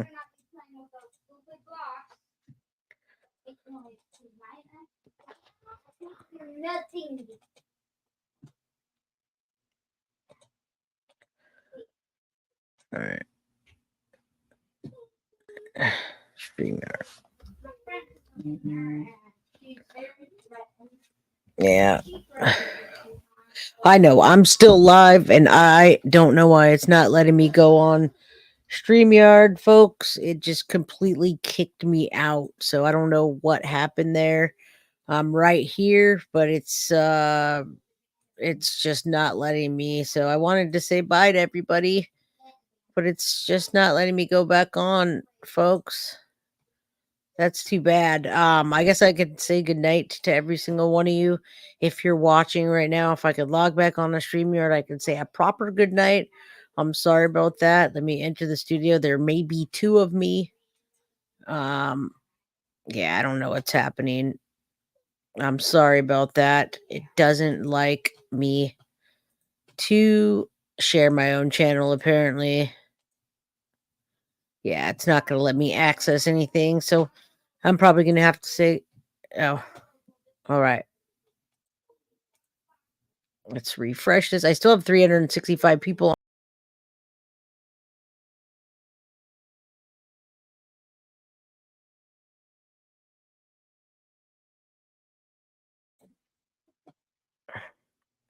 All right, everybody, I'm back. You can hear me, I'm sure. I'm sorry about that. It doesn't like me sharing my own channel. So I wanted to say I love each and every one of you. Have a wonderful night. And I wanted to say a proper good night to all of you. Thank you for coming. I did clear my cache. I always restart. Thank you so much. I love every one of you. Send love, send prayers, anything that you can do, any prayers that you can give. Just hit the like button and share the content. That helps me get in the algorithm, and then I can connect with the bigger channels, and we can be powerhouses and unstoppable forces to be reckoned with, folks, which means solving crime. So good night to each and every single one of you. I love you all. Thank you so much. And on that note, Jay from Guilty of Crime. Guilty of Crime. I want to thank you for watching. If you enjoyed my content, please share this video, like, and subscribe. You can also follow me over at Facebook, Instagram, TikTok, X, or Gmail. If you'd like to donate to my channel, you can use Cash App or Venmo or PayPal. Thank you very much in advance. Guilty of Crime. Are you guilty of crime?